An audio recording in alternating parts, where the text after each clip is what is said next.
Did you go to St. Lawrence University? My daughter. Oh, your daughter? I grew up like right. I went to Canton. Oh, good. Yeah, right across the street.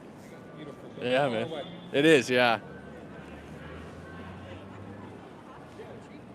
Like, please don't do that because my fucking grandma.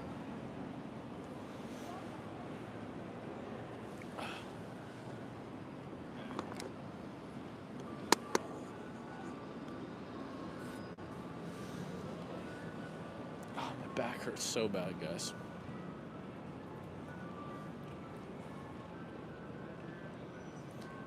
No votes are counted yet. We're gonna sit down for a second, guys. I'm gonna sit down and rest my little back.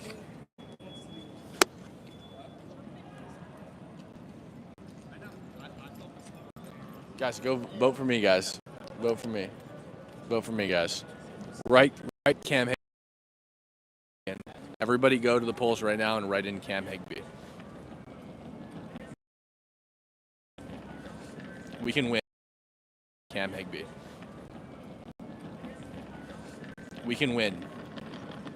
If all 2,000 of us go and vote Cam Higby right now, we can win.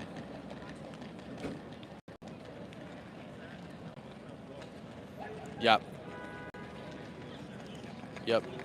Write in Jake as my vice mayor.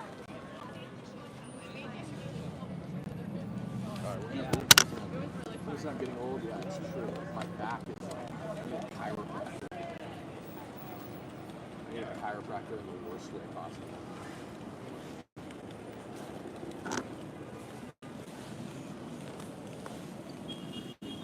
Alright guys, vote me in. Vote me in. You guys can hear me? Can you hear me now?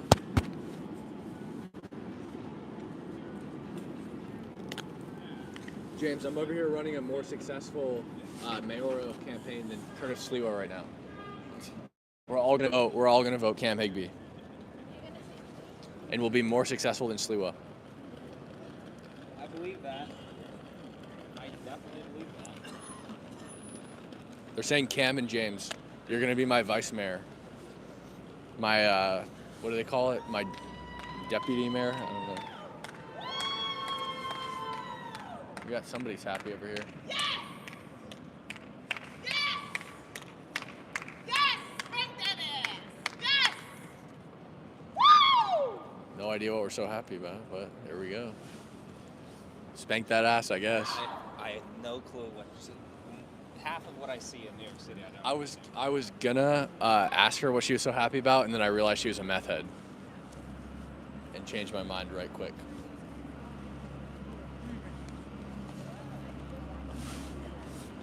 Oh. Guys.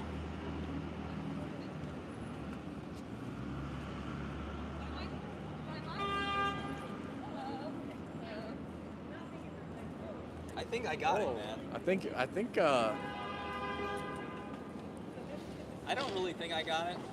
I'm just gonna go live and see. I think you had some female interest peaked there, James. Like, look at this.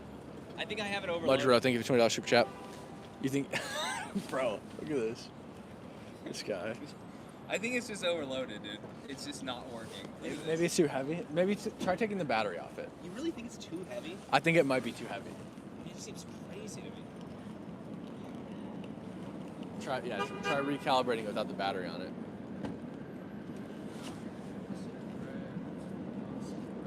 I'm sure concrete steps help your back. Yeah, I'm not so sure. Is that what it is? Is there a difference between stepping on concrete and stepping on other things? Because I do notice, like, it's not so bad when I walk around other places, but every time I come to New York and I walk, it's, like, just terrible.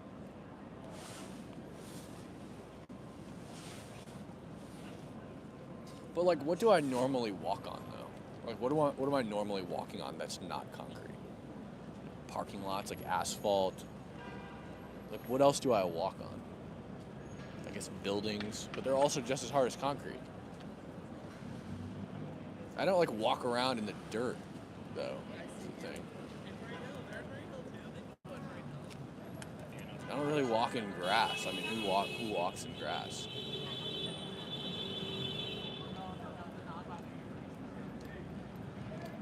brick? Is walking on brick different than walking on concrete?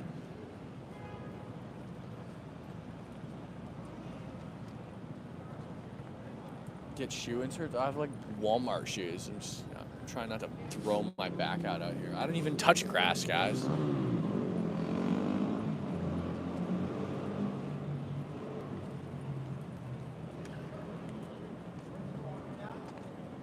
All right, let's check the result. Let's see if there's any. Let's see if there's any new results here. Still no votes counted. Zoran at 0, Cuomo 0, and Sliwa at 0. But hold up. Joseph Hernandez has taken a 90-point lead. What? I'm just kidding. I'm just looking with you. Joseph Hernandez. He's like one of the random independents. I'm like telling them, they're like, what's everybody at? I'm like, Zoran's at 0%, Andrew's at 0%, and Sliwa's at 0%. But hold up. Joseph Hernandez is taking a landslide right now. Jeb Bush is firing across. Yeah, the unexpected write-in, Jeb Bush, is winning. Cam for New York City. Well, guys, hold up. What is this? Somebody named Cam Higbee is just soaring. He's soaring in the election results. It seems every vote coming in is for Cam Higbee. Oh, check this out. Guys, we got the Kalshi odds right here. This is lit. Look at this. Oh, it's not looking good for me. Guys, I literally have $300 on that exact market. I literally have $300 in that exact market. It's not looking good for me. Thank you.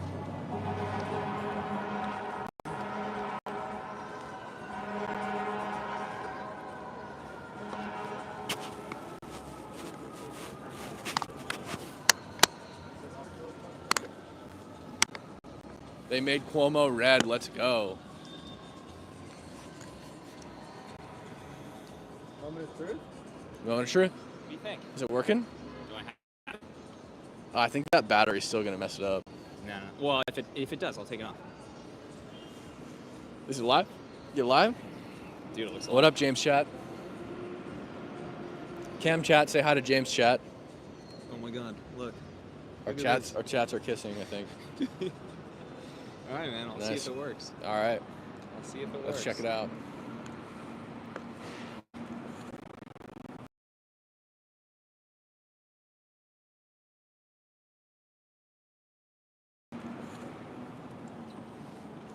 Sir, Mamdani or Cuomo? Mamdani. What's your favorite Mamdani policy? What do you like about Mamdani? I gotta get back to work. I'll stop with through the interview. How long are you gonna be out here for? I'll be out here for a while. For a while? Yeah. I'm gonna come back if I can. Okay. I don't know about after 11. Maybe. We'll see. Okay.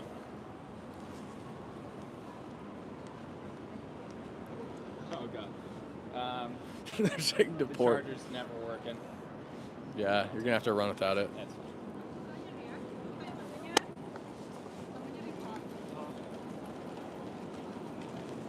Sir, Cuomo or Mamdani? Who you got? What's that? Oh, check it out, guys. We got the Kalshi odds. My $300 lost dollars voting for the guy who should have won.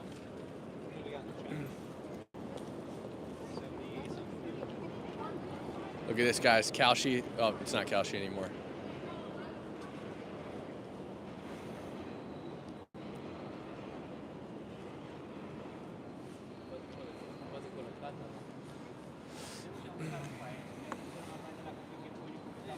Vote for Cam, guys. Vote for Cam. I don't know why I'm not on the odds. I should be on the odds, right? I need to call up Kalshi and let them know that my face should be up there as well, considering I'm quite the heavy hitter in this election.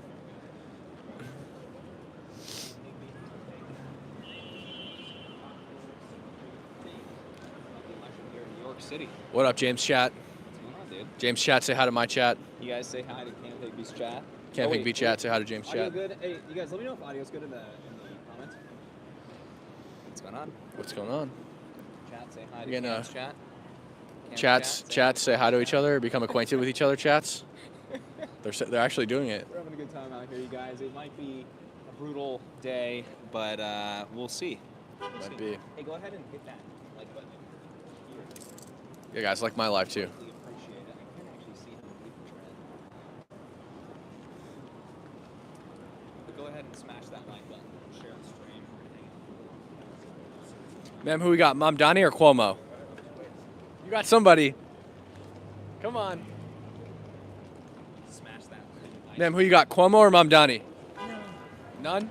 They both suck? Guys, Cuomo or Mom Donnie? They're like French or something. She's wearing a beret.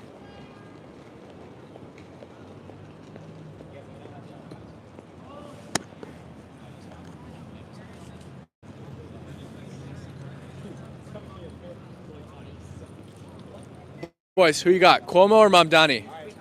Sliwa! Sliwa? Cuomo or Mom Donnie? Sliwa! Sliwa? Why Sliwa? He's not, he can't win. Let's see. Wait, how many viewers do you have?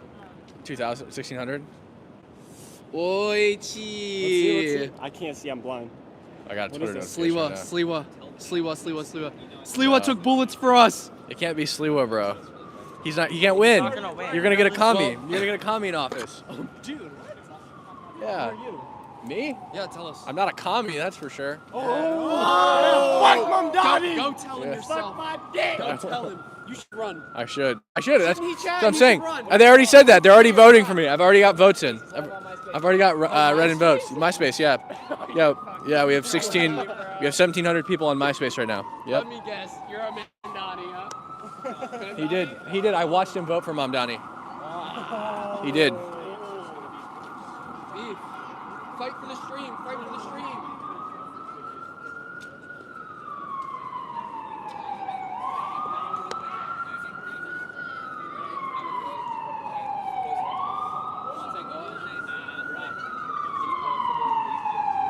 Cam for New York City Mayor. Cam for New York City Mayor. Let's go. Let's go.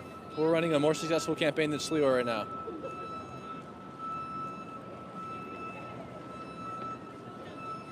James, they're saying you kind of look like Mom Donnie.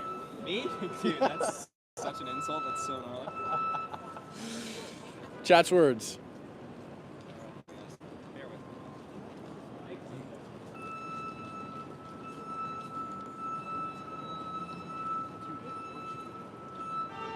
Just flipping this one. How's everyone's night going? Hopefully it's good. Sir, who do you got? Cuomo or Mom Donnie? Mom Donnie. What's your favorite Mom Donnie policy? Nope. Who do you got? Cuomo or Mom Donnie? She said, I'm getting out of here. That's where I'm going. Sir, who do you got? Cuomo or Mom Donnie?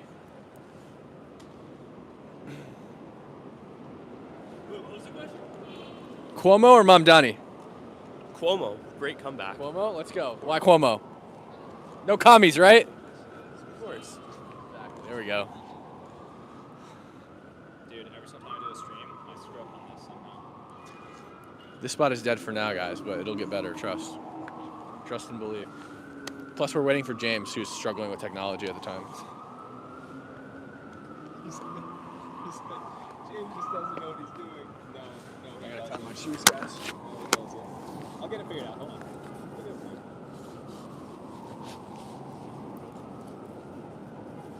I don't get it though. Hey, why can this not just like flip? Look at this. See how it's like upside down? Double tap the chirp. Oh, wait, is your position lock on? See if your position lock is on. Like on your phone. Actually, You know the little thing that has like a rotate. This is, first of all, this is supposed to be the other side. Swipe down on your action bar. No, on your like over here. Like go down. Like go back to your home screen. Let's see. Oh, you have it off. Huh.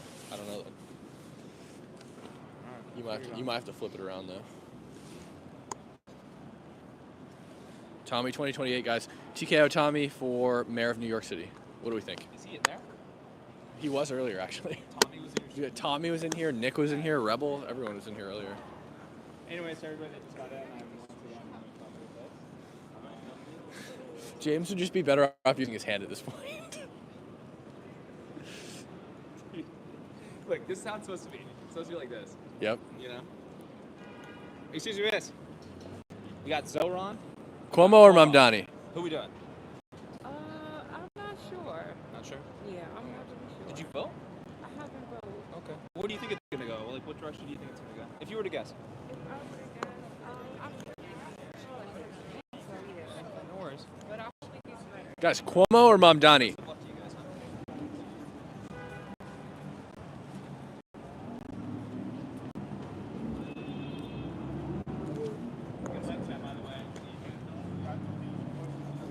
Guys, Cuomo or Mamdani? That was Mamdani for sure. All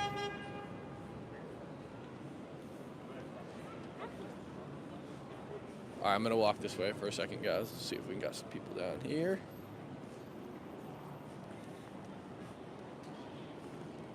Guys, Cuomo or Mamdani?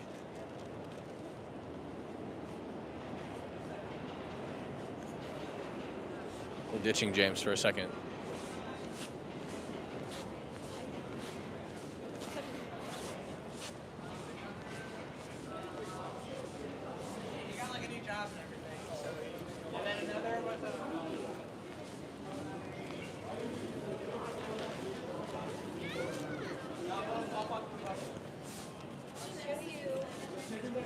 Oh, well, they had their lunch.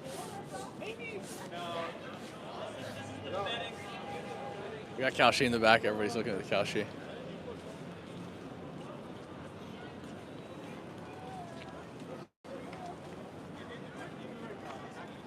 Guys, Cuomo or Mamdani? Mamdani, bro. We're not from here. What's your favorite Mamdani policy? Dude, I'm not from New York. Okay. From Wisconsin, man. Cool.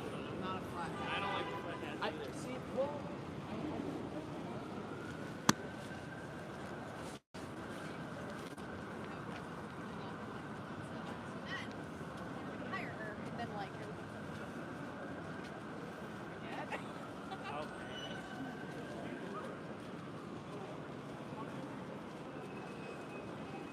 Ma'am, Cuomo or Mamdani? Cuomo or Mamdani? Who you got? Seriously? Yeah, seriously. Who you got? Mamdani. What's your favorite Mamdani policy? I actually don't live in New York, so I'm not the right person to ask. That means I don't know. That means I don't know. I should have said seriously.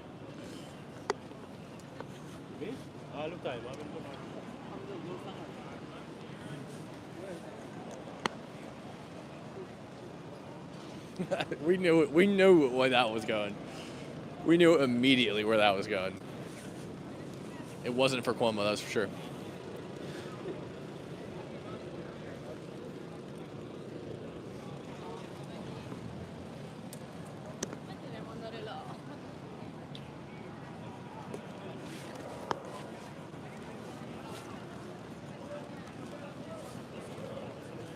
Cuomo or Mamdani? Miguel, Miguel? vote for me. No, you can't do that. I'm running. You're running? Yeah. Wait, you're running for president? No, I'm running for mayor. Check it out. My chat is voting for me. All right, guys, let's drop it. Cam for mayor of New York City. Let me see. You got Mamdani or Cuomo? Who do you think? I got Mamdani. Actually, no, I got Mamdani. You wanna know why? Why? New York needs something new. New York needs something different. You know, Like a communist? cyclist. A what? Cyclist. Like a cyclist? Yeah. Like a bicyclist? Yeah. Ride around on a bike. You know what I'm saying? I think you should be the mayor. I should be the mayor. You're right. You should be the mayor. That's an official endorsement? Yeah. Okay. I will support you. We're going to run that as an ad. All right. I appreciate it. Cool. What's your name? Cam. Cam for mayor of New York City. There we go. Boom. Cam for mayor of New York City. There we go. We win. No way we're losing with that ad. No shot we lose with that ad. We win every step of the way.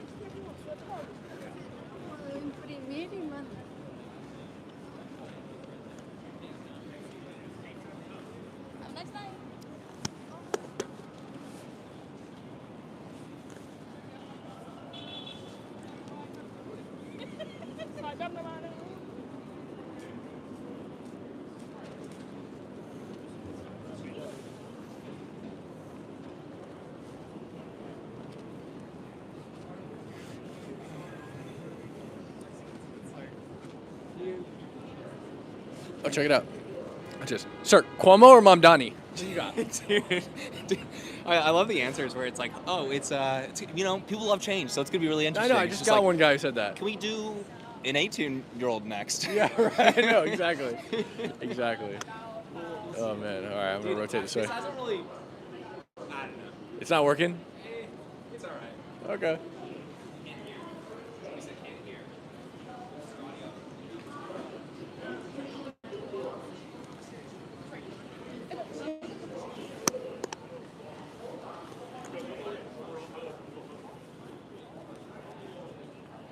Mom Tommy.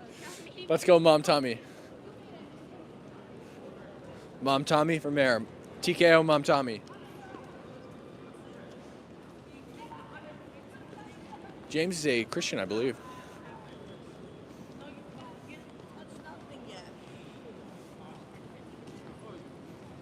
You're pulling my hair.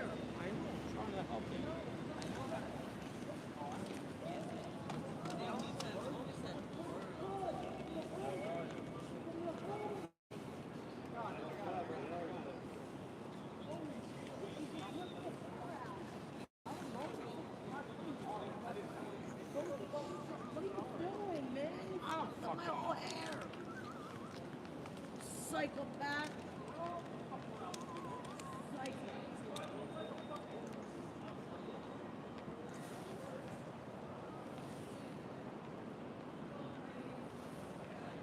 I'm not finishing any sentences.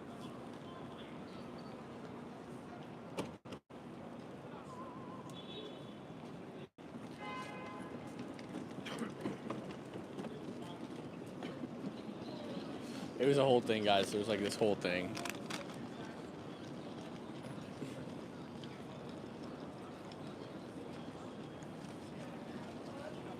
It was like this guy, like her hood was messed up, and he's like trying to fix it, and then he like snaggled her hair or something.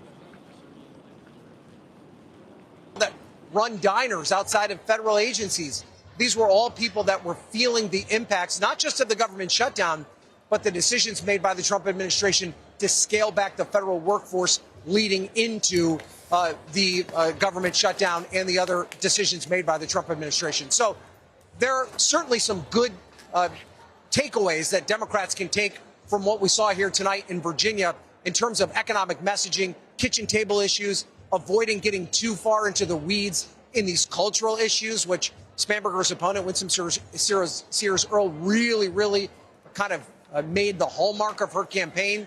But at the same time, it's not necessarily something that can be extrapolated out or duplicated across the country because of the way that Virginia is so heavily influenced by what happens with the federal government. So no doubt, though, Virginia Democrats had a plan. They executed that plan. And, Kristen, tonight, they were very successful. They certainly were. We will continue to track what that final margin turns out being. Worth noting, former President Barack Obama out campaigning with Abigail Spanberger. President Trump did not endorse Winsome Earle Sears. All right, Ryan, thank you so much for that. Joining me now is Vermont Senator Bernie Sanders. He has been a big supporter of the mayoral candidate here in New York City, Zohran Mamdani, a Democratic socialist. Senator, thank you so much for joining me on this election night.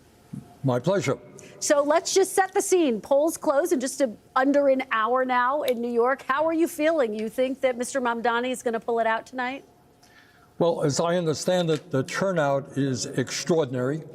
And as somebody who very much believes in democracy, worries about the future of American democracy, I am glad to see that the turnout, I think, is the largest in 30 or 40 years. So that's a good sign.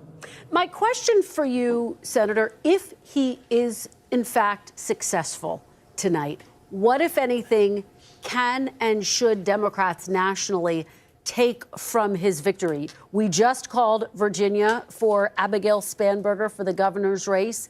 These are very similar messages in some ways on the economy, that they want to make the life more affordable in Peru or whatever. I mean, the media, of course, will be like, these just seems like a small price to pay. You know, why can't we all just get along? But the real issue will be the media will demand that Republicans bail out the Democrats on the Obamacare subsidies. That's what they want them to do. Maybe they negotiate it. Maybe you lower the income caps. I don't know exactly how it'll work out. But what I have learned is that there's no amount of money in healthcare, and there's no amount of money for illegals that Democrats and media won't team up for to demand. And I suspect that's what's going to happen next. Perfect. Scott, we've got to cut away to get some more of the electoral results that are streaming in. Thanks as always for joining us. Thanks for having me. Good to see you. All right. We've got a couple new electoral results coming in from New Jersey. Right now, 17% of the votes counted have Mikey Sherrill up 62% to Jack Chitterelli's 36.7%. We'll be keeping you in touch on those. Now we go over to our own Virginia Allen. She is live at the Winsome Earl Sears party in Virginia. Associated Press and us at the Daily Signal calling the race for Spanberger. What's it like on the ground? You know, it's really fascinating. Moments after Fox News, they have a big screen you'll see behind me.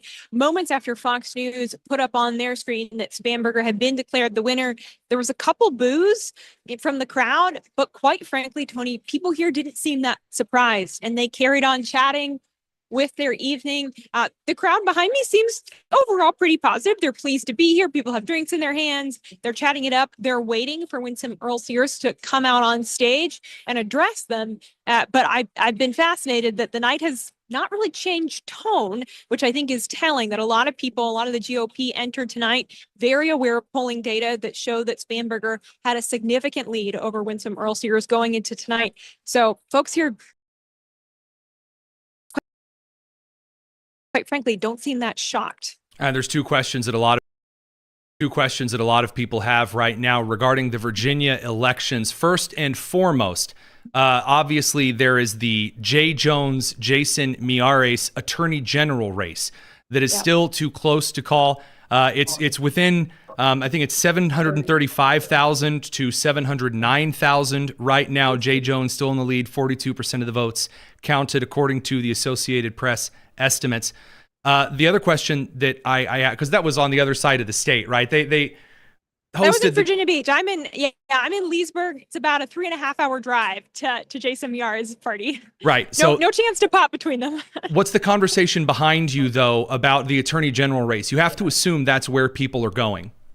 And that has been the conversation for sure leading up to this race, that I think so many people recognized here in the Commonwealth of Virginia that if voters were willing to still vote for someone who said that they wanted to kill their political opponents, that was going to be pretty telling about, honestly, how much Democrats are willing to put up with from their party. And so I think in some ways that has become the bigger race here in Virginia, because it's a real litmus test of, what a party can, quite frankly, get away with or not. So this brings us to the second question that I was going to ask. There were two things that were considered, well, we'll say 2.5, 3 things maybe, that were considered to be maybe bellwether moments of tonight regarding the shutdown. So one of these is, of course, the Virginia gubernatorial election, but it's by how many points Spanberger ends up winning by. Because, of course, she was leading Winsome Earl Sears for quite a bit here. Then, of course, there's the New Jersey gubernatorial race. And then there's the statewide special commissioner election in Georgia. Setting the latter two aside for a second here, what do you hear about the expectation of how many points Winsome Earl Sears is expected to finish behind the Democrat expected winner, according to the Associated Press and other outlets, Abigail Spanberger? Yeah, well, I think going into tonight, there was a lot of optimism that would be a pretty small percentage point, that Winsome Earl Sears could show that she was able to close that gap and, that it wouldn't be a landslide. And yet, Tony, it's just past 8 o'clock and you already have major outlets confidently calling this race for Spanberger. That really lets you know, okay, Virginia has swung back to being quite blue. It's always, of course, for a long time, it's been very purple. Governor Glenn Youngkin, major upset 4 years ago. There was so much momentum behind Youngkin 4 years ago, specifically around that issue of schools, around protection of women and girls sports. And I think with this race this year for Winsome Earl Sears, there just wasn't that same core issue motivation that really drove voter turnout like it did for Youngkin 4 years ago. You didn't sense that same passion. You know, I think that one of the issues that Americans may not have on the forefront of their mind outside of the Beltway is how this is going to affect the Beltway zone itself. When you look at Nova, when you look at the effect of the government shutdown under those living in a blue state, whether or not Democrats really get a boost of energy out of this, this is where the media is really going to be headed. I mean, of course, Scott Jennings was just on air talking about that. If the media latches on to this as a rebuke against the right, which clearly that's where they're heading, do you believe, based on some of the conversations that you've had this evening, that those, you know, at the Sears campaign event are more concerned about it being a local rebuke, a congressional rebuke, or a rebuke of the Trump administration?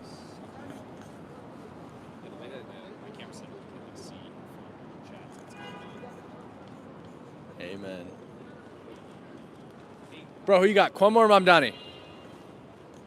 Hey Cam, what do you think? You think if I set it up a certain way, like I set this up, camera's right here.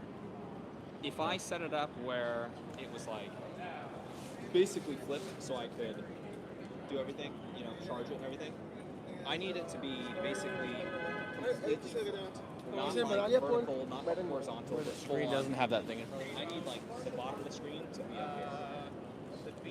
Why would you want that up there? Like I need it to be like this, and it's saying it's Y, so I can flip this around. You see how yours is? You see how mine is, where it's covering the screen? Yeah. But I can't do that. Why? Because every That's how I always run mine. No. I know, but the settings are all screwed up. Watch. Tap there with me while I work some magic on this. All right, check this out. We're still in the struggle. That's what we're guys. Yeah.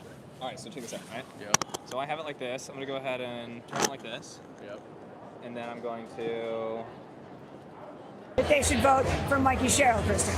Well, and Steph, you take me perfectly over to Julie, who's at Jack Ciattarelli's campaign headquarters, because this has been the challenge for Jack Ciattarelli.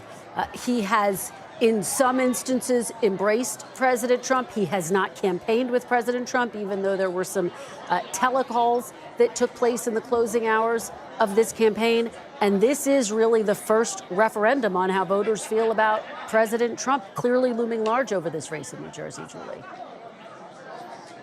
Absolutely, Kristen, and that is exactly the question that I asked Jack Ciattarelli yesterday when we were at a bar in Totowa, New Jersey at 10:30 in the morning where the Guinness was flowing. As a Jersey girl, only in New Jersey could you see that the day before the election. And he told me my opponent wants to make this race all about Donald Trump, putting some daylight between him and the president that he has backed this time around, different than his last two runs for governor, and also a president that has clearly endorsed him.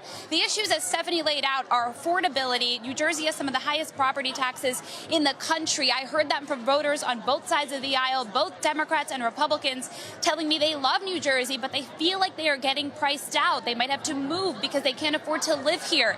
Sherrill has promised to freeze electricity prices. A Republican voter today telling me, what good does that do? The prices are already so high.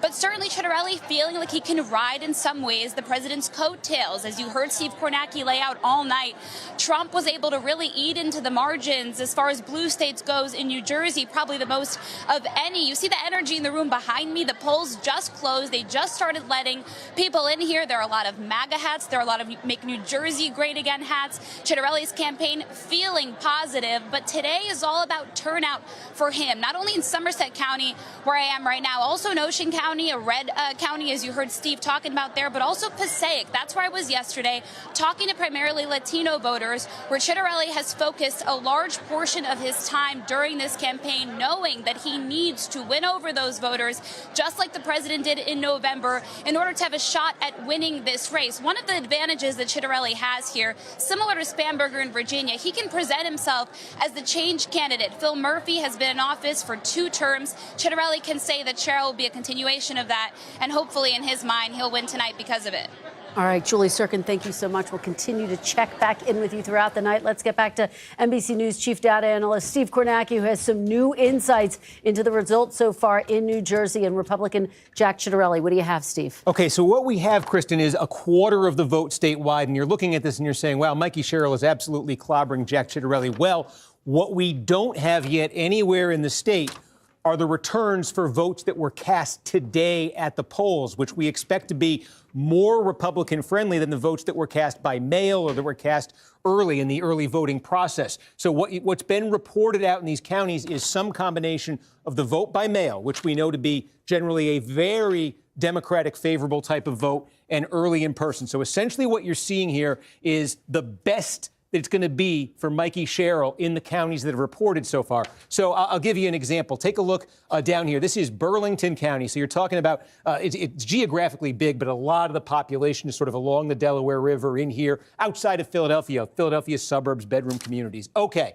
so about half the vote is in, and Sherrill's winning this by 31 points. That is mail vote. That is early in-person vote. What's now going to happen is the rest of the vote's going to fill in. It's going to be the vote that was cast today, Election Day. What does Chitterelli need to do here? He probably doesn't need to win Burlington County, but I can show you this was 17 points last year, and it was 7 points when Jack Chitterelli nearly won the governorship 4 years ago. So the same day vote, Chitterelli, you can see, is going to have to win it by a very big margin, and he's got to get it down at least to this level where it was 4 years ago. So we're going to be keeping an eye. What does that same day vote look like when it comes in Burlington County? Is Chitterelli winning it by a wide margin? You're going to see that up here in Bergen County. We have all the early vote. We have the vote by mail in Bergen County. That's a massive lead for Mikey Sherrill. That lead is going to come down as the same day vote comes in. How far?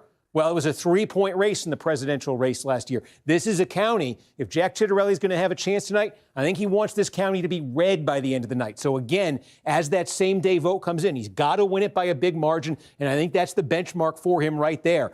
We're seeing it, look, this is a small county right here, but this should be by the end of the night for Chitterelli. If he's going to have a chance, this should be a double-digit Republican county. Again, this is the vote by mail. This is the early vote. This is as good as it gets for Sherrill. The story of the rest of the night in Hunterdon and all of these other counties where you're seeing vote so far is going to be Chitterelli-friendly vote. How friendly is that vote? Is it enough to hit some of the benchmarks that I'm laying out for him? That's what the governorship in New Jersey is going to hinge on. And by the way, we don't see it yet. I just want to tell you, I am really looking for the results out of this county. This is a big suburban county here. You've got a mix of wealthy suburban towns. You've got some blue-collar towns as well. Donald Trump won here by 3 points. Typically, this is a key county for Republicans if they're going to have a chance statewide. The twist in this county and why I think it's so important is Morris County is what Mikey Sherrill represents in Congress. She was the first Democrat to flip the district here in a long time when she won it in 2018.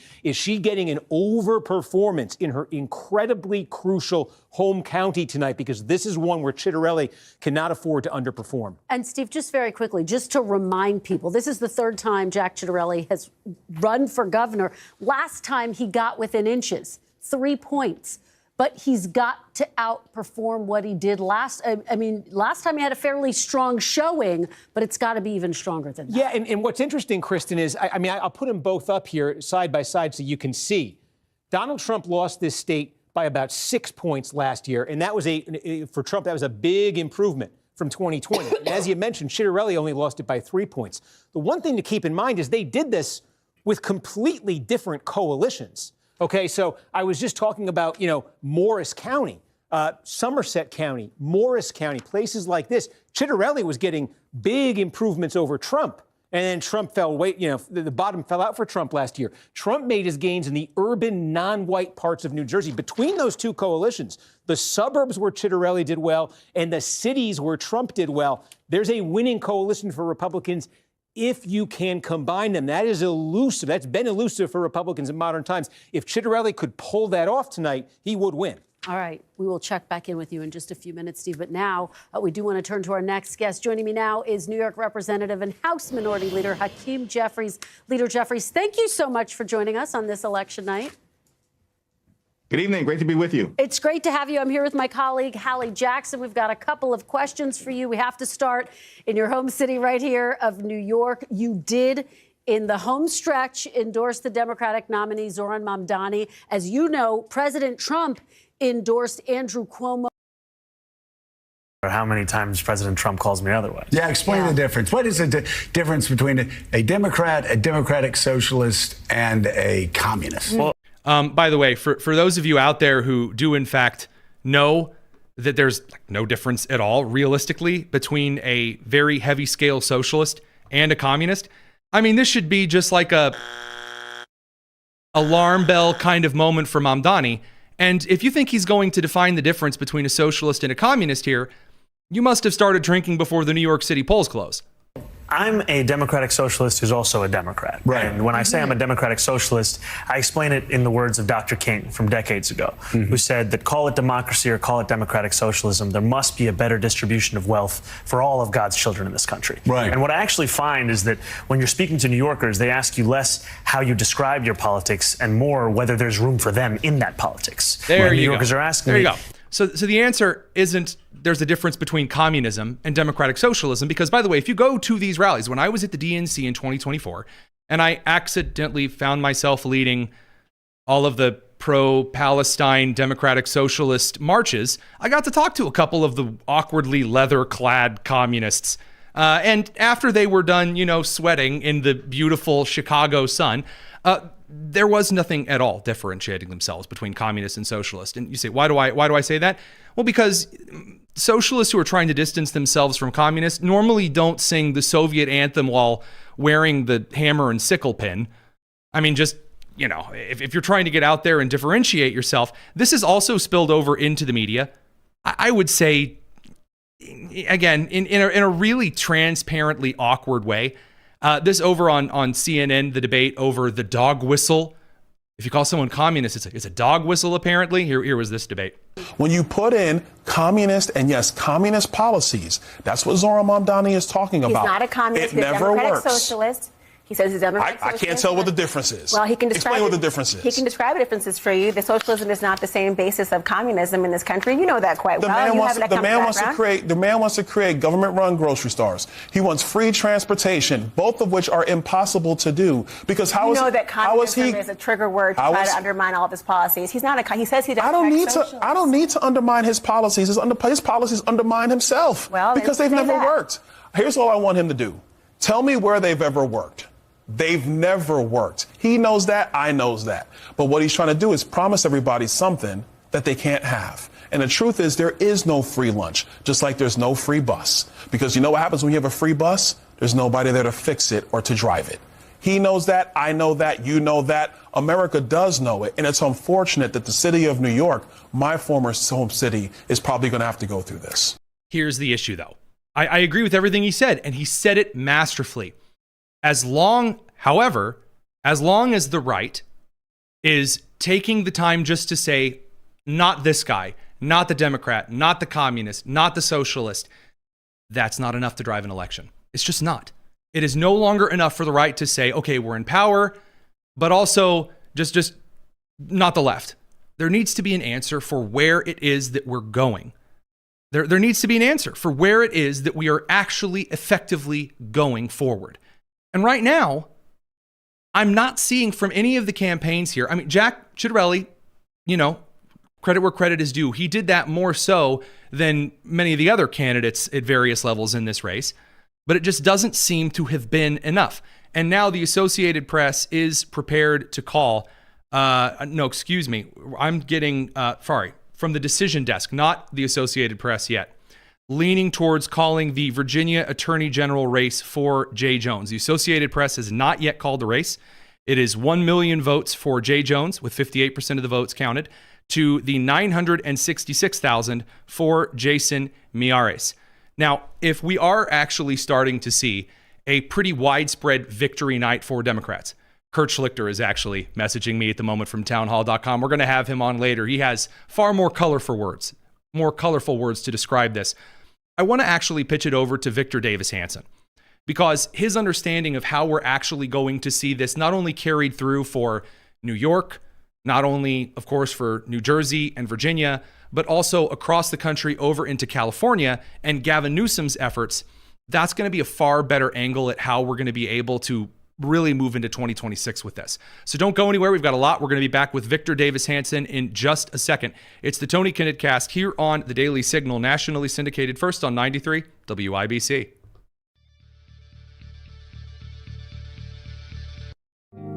This is the Tony Kinnett Cast on 93 WIBC. We now head over to our own Victor Davis Hanson, the man, the myth, the legend, the guy with a great taste in hats and an even better taste in electoral coverage. A lot of stuff going on tonight. What are you thinking? Well, I think people are, they're looking at this as a bellwether, but the fact is that most of these elections that are important are taking place in blue states, blue jurisdictions, New York City, New Jersey, Virginia's, it's sort of a purple state, but, elected young, but mostly it's become, because of federal employees in the North, a blue. So I'm not confident, but that it's a bellwether, but I think the Republicans will do as well as they ever have under these circumstances. Have you seen a lot of drama about the Pennsylvania Supreme Court election? There's a lot of retention vote stuff that's under scrutiny. It's gotten a way smaller amount of coverage, if I might use, the term, considering that we were all hyped up about the Wisconsin Supreme Court elections, and yet this has gotten next to no coverage in this particular off year. It has. I think that's true of Pennsylvania in general. It's in a period of transition, and I don't think people appreciate that. And that's reflected not just in one Republican senator, but you can see Fetterman understands that you're not going to be reelected or you're not going to be popular taking the traditional, not the traditional, but the new Democratic position. And you can see the whole state is starting to do reminds me a lot of Iowa, 10 years ago, and especially 20 years ago. Iowa was just a hard blue state. And now, as we saw on election night, I think the last Des Moines funny poll said that Trump was going to lose by 3 points, and he won by 12. So it's in a period of transition, so anything can happen in Pennsylvania. This brings a lot of question to the Rust Belt, some parts of the Sun Belt, if you want to include Cortez Masto has always been more associated with the Southern Nevada and kind of her campaigning. That's where her headquarters is in the southern part of the state. The kind of encouragement to almost mansionize, as Joe Manchin in West Virginia, to hold the moderate line. She's allowed Fetterman to kind of take the lead on being the more moderate voice in the party. Angus King, of course, has the Trump card where he says, well, I'm technically an independent. Do you see any other Democrats moving in that direction? I saw some questions about maybe Ossoff. Shaheen sees an opportunity from New Hampshire to be, the happy-go-lucky moderate whenever it suits her needs. Yeah. Does anyone go as far as Fetterman? No, because most of them are in blue states, but the ones that are in purple states that are transitioning are red states.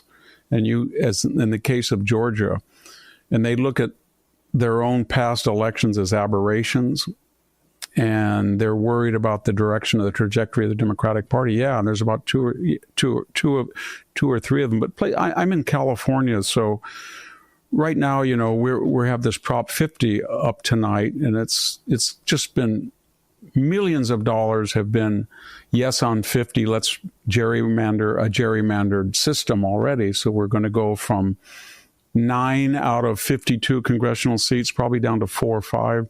And the real story is not just that it's being gerrymandered, but after tonight, it's designed to go after incumbent Republican stalwarts like Darrell Issa and others that are going to have to be put in the same district with others and either run against each other or one's going to have to bow out. So we're going to get down to 4 or 5 out of 52. And already we were gerrymandered when the state traditionally votes about 40% Republican. We were down to 17% representation. If you look at these 750,000 roughly person districts, we're going to go down to 8 or 9%. And that was another thing that people didn't talk about when they were gerrymandering in California, that the Republicans gerrymander, but they were behind in the gerrymander race, that the House as it's currently composed does not reflect the national trends or national votes for Republicans. And but here in California, that's one of the depressing things about today. That to me is not something I'm proud of. It's not an excuse. But at the end of the day, we got to figure out how to fix that. I think that's on all of us. Well, and I think I still think Rich has the key insight here. It's domestic issues. It's the economy stupid. It's jobs. It's how much money people got, in their bank account at the end of the month. But check this out. I mean, the media is going to run with this, right? That this is a referendum on Trump. So we got to talk about it. We got to be ready for this attack vector and what we're going to say to it. Play cut 229.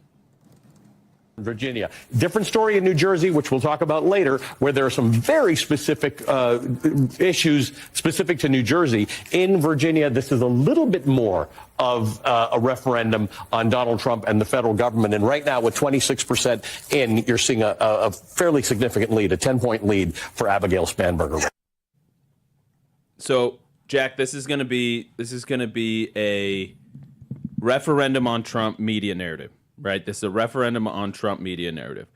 I do not think that is a fair conclusion to draw. First of all, I think Trump should have gone out in New Jersey? Yes, Trump should have absolutely been out in New Jersey. We talk about this working class voters, the muscular class, the people that love Trump. They would have been motivated by that. Trump. The argument against putting Trump out in Jersey was that he was going to be a get out the vote draw for Democrats, right? Well, you're missing your best asset out on the field. Maybe he didn't want to be tied to a loss. I don't know what the exact, rationale is here, but this is going to be the narrative for the next however many months, and we have. Well, and it's gonna color the midterm narrative now, which maybe is good. By the way, can I just say maybe it's good? You got guys like Cliff Maloney and Scott Presley. You've got Turning Point Action. We're out in the field. And there is still a reticence within sort of the donor class on the right to not want to participate in ballot chasing, in door knocking, and get out the vote.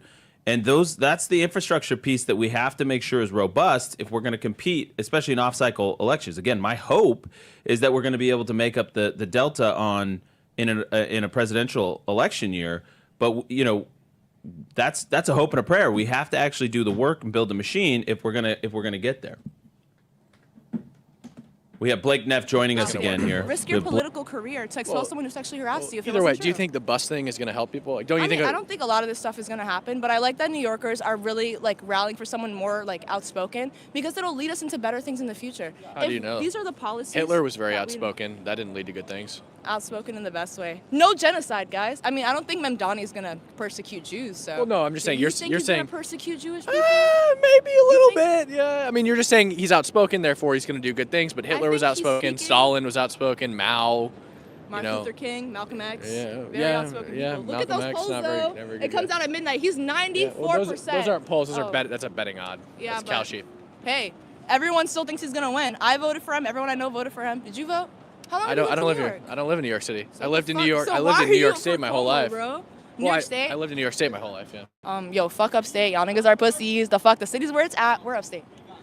Where upstate? On the Canadian border. Oh. Yeah. I'm so sorry. Yeah, so you're Canadian, dog? No, I'm not Canadian. Yo, whoa. How do you say? Do you say a boots? No, I just grew up. I'm sorry. No, I just grew up on the border. Anything else yeah. you like about Mamdani? He's funny, bro. He's funny. Vibes. He's young, and I like his policies. I want lower rent, honestly. And Cuomo, obviously, he doesn't want lower rent. Well, you're going to pay for that rent either way. Why is a president endorsing a mayor? Can we really think about, isn't that not Presidents weird, endorse lots of candidates. But a mayor? Why does a president need to endorse? I'm sure Obama did the same thing. No, he didn't. Obama endorsed lots of people. Oh, Obama didn't rape a 13-year-old girl, and Trump was convicted of that. He had to pay it in civil court. He wasn't He convicted raped of that. A 13-year-old girl. He was never convicted of any such look thing. It up. This is real. She was 13. He had to pay out of pocket for it. Guys, Trump is a rapist in real life. Yes, and he was on Epstein's island. He was friends with Epstein. There's so many pictures. There's so many pictures of them together. It's so strange. And on his flight logs, on the Lolita flight that Epstein exposed, Trump was on it several times, guys. Those were the only things we have from Epstein's island, the flight logs. But yeah, your fave was there, unfortunately. There's no evidence that he was on the island. Well, There's then why evidence that he was on the plane, but there were lots of people on the plane. So he was on the plane to the private island just to be on the plane? suspicious. No, in it. planes go places other than to private islands. His private plane, the Lolita Express that Yeah. Jeffrey Epstein owned, that was a private plane to his island. Yeah, Did you even look this up Jeffrey before this? Epstein went lots of places other than the island on that plane. But that plane specifically was for that island. That's why it was called the No, Lolita it was Express. just his plane. He had several planes. Jeffrey Epstein was loaded. Right, and if you look at the flight logs of that plane, it goes lots of places, not just yeah, to the not island. Trump though. No, there's no evidence that the flight logs indicate that Trump went to the island. But he was on that flight. I mean, he is a pervert. No, I don't Didn't believe he that. say like Is grab it- him by the pussy? Do you tell people? Yeah, grab sure, I him did say by that. the pussy? It was locker room talk. No, I don't say So that. do you talk in the locker rooms like that? So why is it No, normal I if you don't. don't do it? Do you have I'm not friends who saying do it? it's normal. Do you have I'm friends who do just it? saying it doesn't mean that Does he your raped dad do somebody. it? Does your No, uncle do it? no, I'm just That's saying. not normal, is it? I didn't say it was normal. I just said You it doesn't said mean it that was he. normal, It's a big jump. It's a big jump from taking something that somebody said out of context to he's a rapist. Well, he is a rapist. Prove it.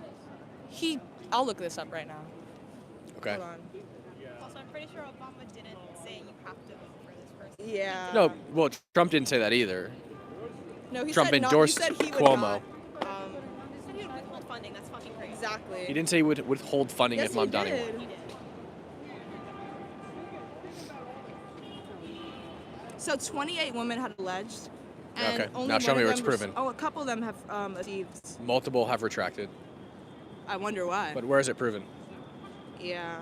Hold on, let me find the 13-year-old girl. A lot of girls age 14. Whoa. Whoa. Actually, let me find the actual case. Are you gonna leave? Are you getting bored? I don't want to board your viewers. I'm here. But I really want to find this case. So you believe find it. So they know. So, because if you can you support a rapist though? Like in the event that No, it I wouldn't. happens? But there's no evidence that So he if is a there was rapist. evidence that he did rape that 13-year-old girl, He's never been convicted in a court of law of sexual assault. not in a court of law, but civil court to pay out of pocket. Well, in civil court, the burden of proof is 51%. So it's just 1% more than he Yeah, might have because done it. you'd He might rather not send have. somebody to jail than not steal their money.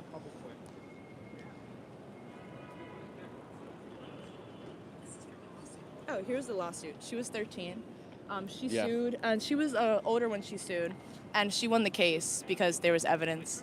She didn't win the case. She didn't win the case. She received financial compensation. That doesn't mean you won the case. Well, have you it heard of a means it has to be settlement? proven enough to get the No, it financial doesn't compensation. necessarily. She didn't get a settlement. Okay, show me won then. the case. Show me. Let's find her Show me name. where she won the Her name case. was Katie Johnson versus Donald Trump and Jeffrey Epstein. Katie Johnson dropped the case. Oh, so who's the other 13-year-old girl? Or maybe she I was don't 14. know. Katie Johnson was initially a Jane Doe, and then she dropped the case and withdrew it. Maybe because they exposed her name. But yeah, I mean, it's pretty sad that she dropped the case. It doesn't mean she was wrong. Well, you Maybe just she said was that she right. won the case 2 seconds ago. So you Well, see how somebody the won the case. I mean, you said he wouldn't vote for a rapist. But she was 13, though. I mean, wouldn't you believe the child's word? No, not necessarily. Children are very easily coerced, especially by their parents. But she was a grown woman. There's lots of reasons to sue a billionaire, believe it or not.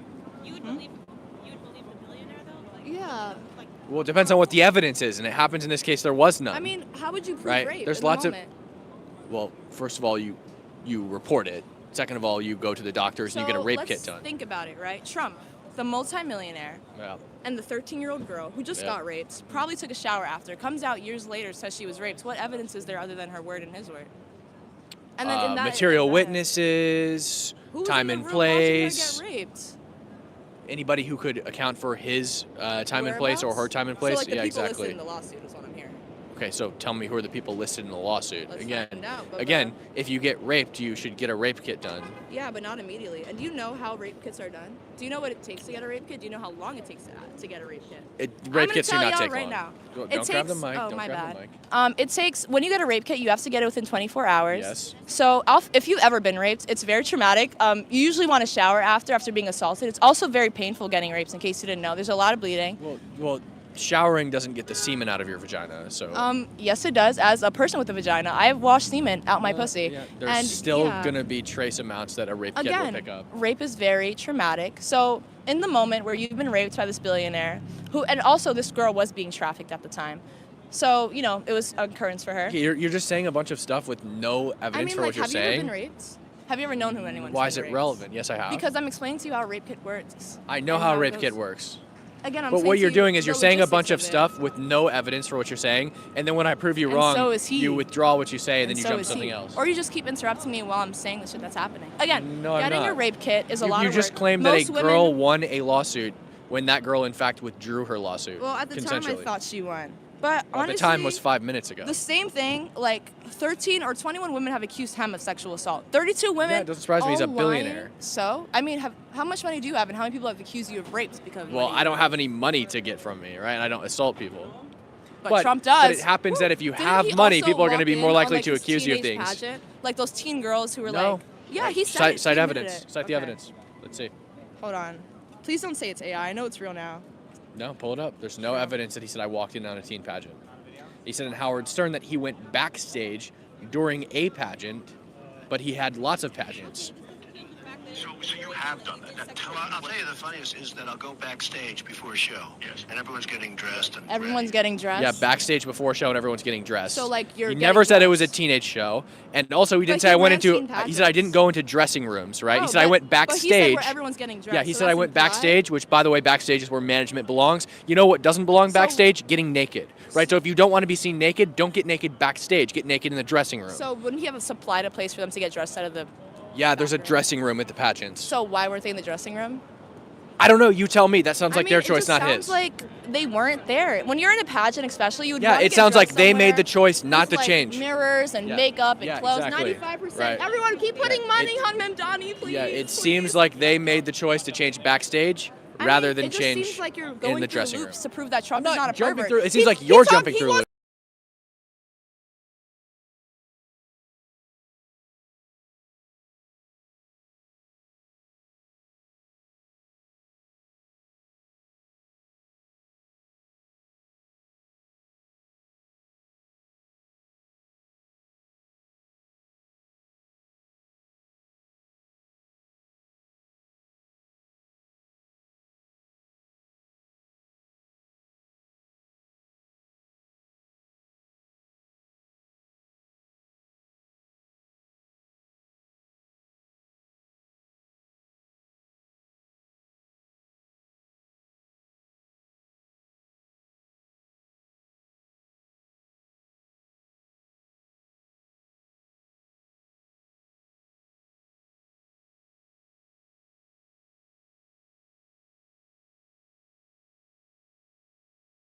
Incredibly serious candidate who could, let's say a guy who could conceivably become mayor, maybe if a really radical guy won the Democrat or if another guy had to drop out, you need a credible candidate. And if we had a credible candidate, we would have been able to pressure Cuomo to stay out. We would have been able to possibly get more momentum for a Republican alternative, whether it's just run a normal cop or run a normal businessman or run a guardian angel.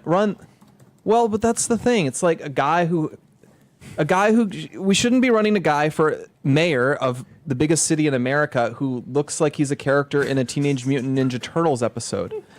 And I think that God bless. He's actually. I do think he's like a pretty great. He is a great guy. Yeah, I'm sure, but your point's well made.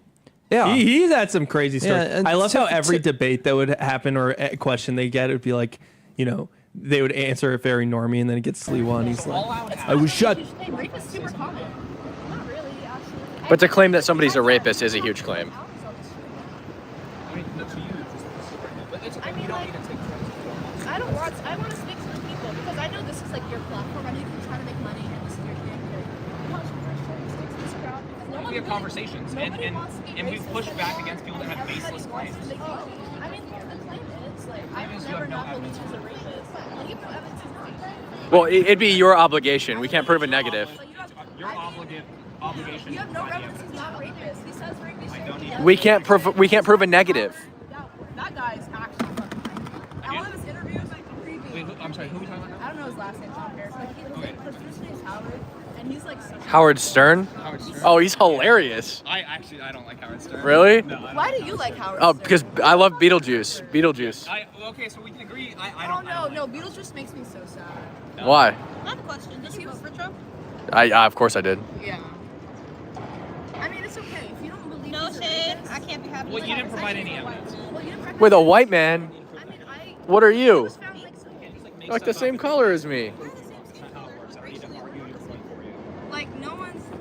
Well, race is just phenotypes, so I don't. Yeah, like I mean phenotypes. If I went to a.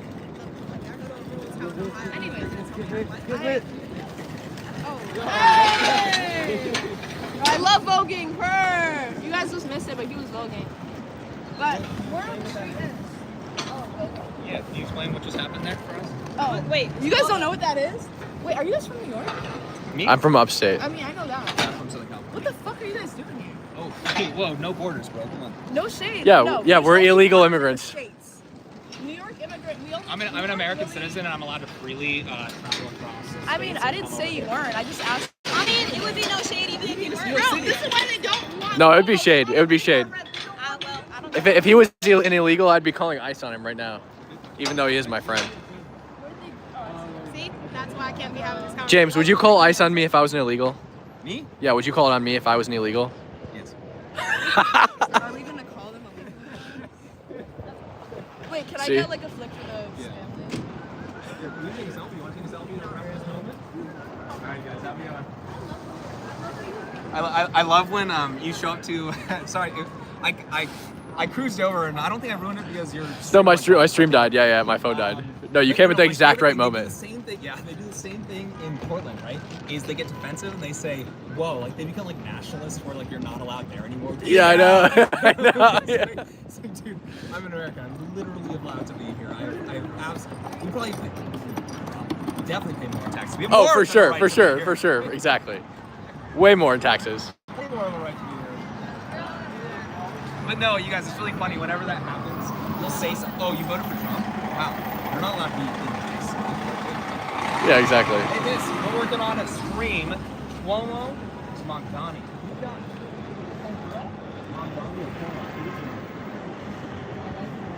It's okay. For mayor, right here. Which one? Who you got? For mayor. Oh yeah, okay. A little bit of the old school versus the new school. New school.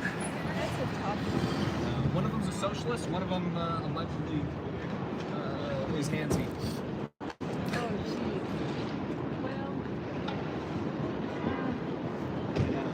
I want center. That doesn't exist. You want some? I think honestly. I want. I think it's not The world uncommon. is too polarized right now.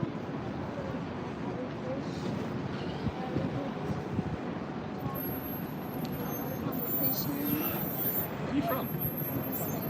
Spain. But I'm a New Yorker. So you're a New Yorker. It's just that I've been here for 20 years. You live in Miami now, so you fled. How's Miami done? Just voted there too. Yeah. You just voted there? Did you vote Democrat or Republican or somebody? Yeah, no. Oh, yeah. No. So did you vote for the registered But Democrat? I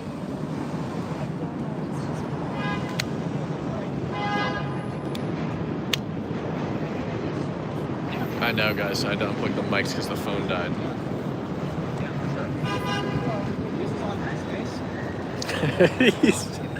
Say this is on MySpace.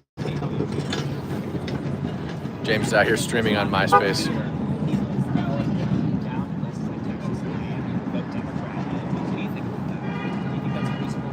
Including if they're a gang rapist, including if they are a murderer. No reason. They have to remain in the UK.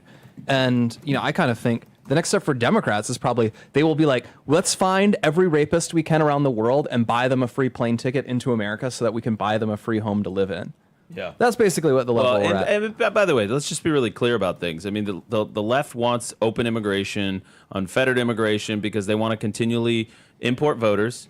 And Which they want Elon to talked dilute, about. They want to dilute the, capitalist, Western, Christian, European heritage of the United States. It's just very simple because Yes. they hate it. They hate it. This is the gimme grins model that we're going to see in New York play out very soon here. Yep. This is, by the way, and I'm going to throw this out as well. So you want to course correct on this. You want to actually fight back on it. This is why ending the filibuster is so important. Okay, so this is Daniel's. Daniel. It's very Gowitz- dangerous. or sorry, Daniel says, But you will gotta do tonight's it, fuel? because they're going to do it if we don't. Will tonight fuel Trump's argument to nuke the filibuster? Will it apply more To pressure nuke to it the and GOP? do what is what I would say. Seeing tonight's losses. Thanks for what you guys do. This is Wait, from what do you? Daniel. I mean, I didn't even part know of that the- was the email, but that's exactly what I think I think it's exactly one of the things that helps to make the president's argument for him. If people are upset about the economy, if people are upset about the lack of action, and guess what? The average person out there, the average voter, the average normie, they don't understand the filibuster, the inside baseball kind of stuff in D.C. They just know Republicans are in charge, and they don't understand why things aren't happening.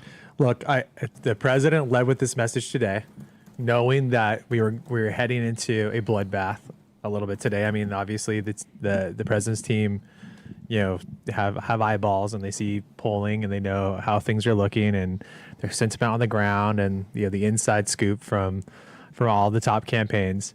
But he led with that message today for a reason, which was that you have people who are not motivated to get off their butts, off their couch to go out and vote. And that's the most basic form of civic engagement. And that's the most basic form of, the giving a pat on the back to the president and to Congress. And this is a really bad sign, as per what the president was saying today, that next year we are going to lose the House. And we know what that means. They're going to spend all of their time attacking Trump, that they're going to waste all of their time trying to, trying to invoke every possible, throw everything that they can at President Trump to ruin the last 2 years of his tenure. And today is the big warning sign for all Republicans that we have to get our stuff together. Now, the benefit is that there is a ton of money that is being raised by the Republican National Committee, by the Trump campaign, and that needs to be deployed pretty dramatically and pretty significantly in some of these places. I would venture to say that there hasn't been enough effort, and this is an RNC question again, is that there hasn't been enough effort in killing multiple birds with one stone, which is that you have key target states with key target races that have to be invested into for years in advance, like 4 years, 6 years in advance, not a year or just a few months or even a few weeks before the election. It's interesting, especially on this filibuster question, Tyler, because you seem to come out in favor of it. I'm a little bit more hesitant on Blake's camp, but I will say that J.D. Vance came out at Ole Miss and he said we need to stop being afraid of to do things just because we think that then Democrats will do it too. He's like, they're already going to do it. Yeah. Well, hold on. So they said that's an argument. That's one argument. And then I said this on the show, the Daily Show, Blake, exactly what you're going to say. They just didn't do it, actually. Well, Kirsten Sinema stopped Joe it. Manchin. Yeah. And so they may do it, but also it takes time to do it.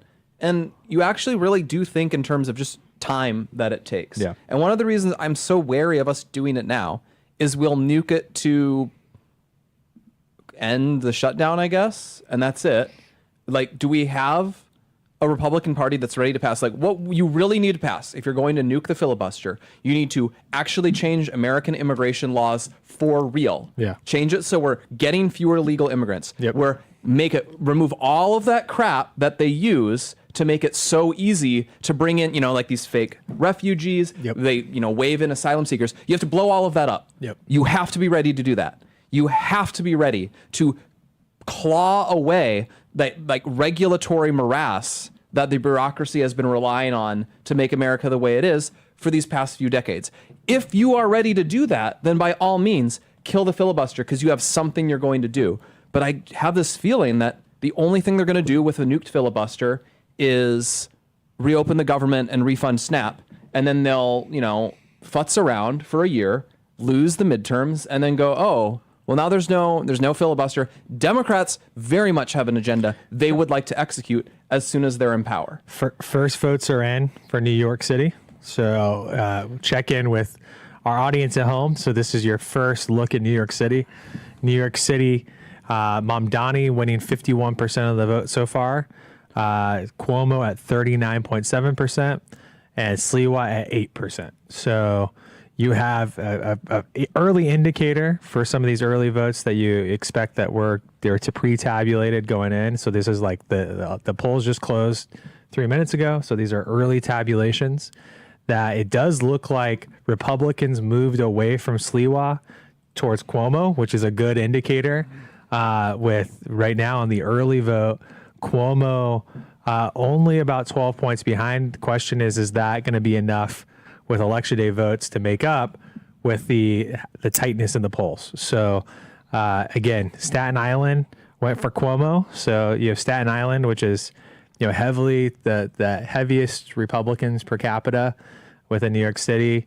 They were split on Sliwa and Cuomo, and Mamdani came in dead last with 30,000 votes for Andrew Cuomo, Sliwa, and that's about 40% of the votes are in Staten Island. So you've got a long way to go here tonight. So if we look, Manhattan 52-44, Mamdani. The Bronx 52-38, Mamdani over Cuomo. Queens 49-39, Mamdani over Cuomo. Brooklyn 60-34, Mamdani over Cuomo. And then Staten Island, Cuomo 51. This is over. They'll call it in a second. This is going to be because that's a third of the vote with a 12-point lead, and it's across all boroughs. You pretty much Mayor Mamdani. You don't have and Elections again have consequences. Mayor Mamdani. It looks Here he like comes. the estimation is that Mamdani is going to increase his lead, actually, not shrink his lead, because Republicans are going to vote in person insignificant, so it's going to split more of the vote from Cuomo. I don't think it'll shift too much from. Here's the truth, though. I mean, if you look at if this sort of like margins hold, even if all of Curtis Sliwa's votes went for Cuomo, he'd be at basically Mamdani was still going to win 51-48%, 51-47, something like that. Yeah. So like Mamdani is their choice, and it looks like he's the first choice of about equal parts male and female voters. Exit polls show that he's getting basically equal. It's just we're hearing Mamdani just got the call. Yeah, he's gonna get his chance to run this city. Welcome to Mayor Mamdani, the communist.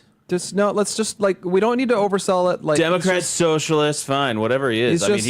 He's quoted the Communist Manifesto. Here we are. Yeah, but we're looking at CNN. They haven't recognized the call yet. Oh, it looks like they recognized it at MSNBC here. CBS, is that CBS? That at Mamdani headquarters here.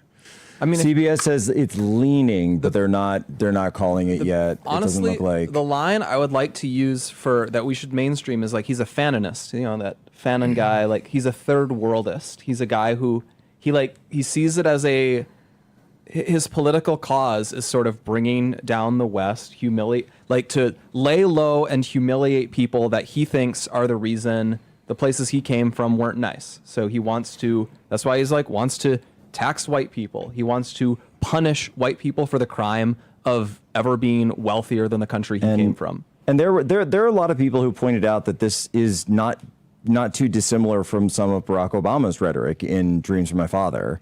That his father having been this anti-colonialist in Kenya, and so really came into this. This is why you saw Obama return the bust of Winston Churchill, right? I think it was his first week in the White House, and you saw a lot of these elements, and he kind of didn't embrace all of it publicly, but you saw it early on. And then what else did you see? You saw, especially in the second term of Obama, Tyler, you remember this, that was when we saw the huge expansion of Black Lives Matter. That's when we saw wokeism really took off.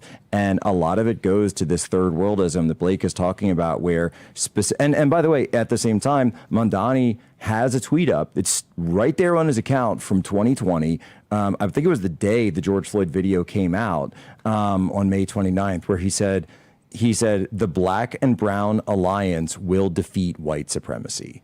And that's what he believes. That is just fundamentally what he believes. And he believes in taking things that were earned by his target groups and then distributing them to his political coalition. And those are predominantly the immigrants. Yeah. We're going to get in Cliff here, but we have a big backlog of dono messages, so I want to get through those. Jenny LS says, missing Charlie like crazy. Thanks to all of you for carrying the torch. Dem areas are typically more costly to live in, so I don't understand the results we're seeing if the economy is the issue. H. Sagad says, I live in Stafford, Virginia. This is giving me anxiety, thinking the majority of people here voted for someone who wants to kill our children. Also, he says he's still waiting for a hat from the previous election. Please, email us about that, and we'll try to get on that. I'm sure. Email freedom@charliekirk.com, Yes. and we'll and I know it's difficult. We have a big backlog, but especially if it's the last election, we need to get on should that. have been all sorted out. Swimmeroo says Trump and his focus on foreign policy was not on the ballot, but these state and local candidates needed to message why the foreign policy will lead to better times here. They ignored it. I don't think it's the wrong move. I think they should have ignored foreign policy a bit more, personally. Let's see. We've got several more here. It said, I think we got Jenny there. We've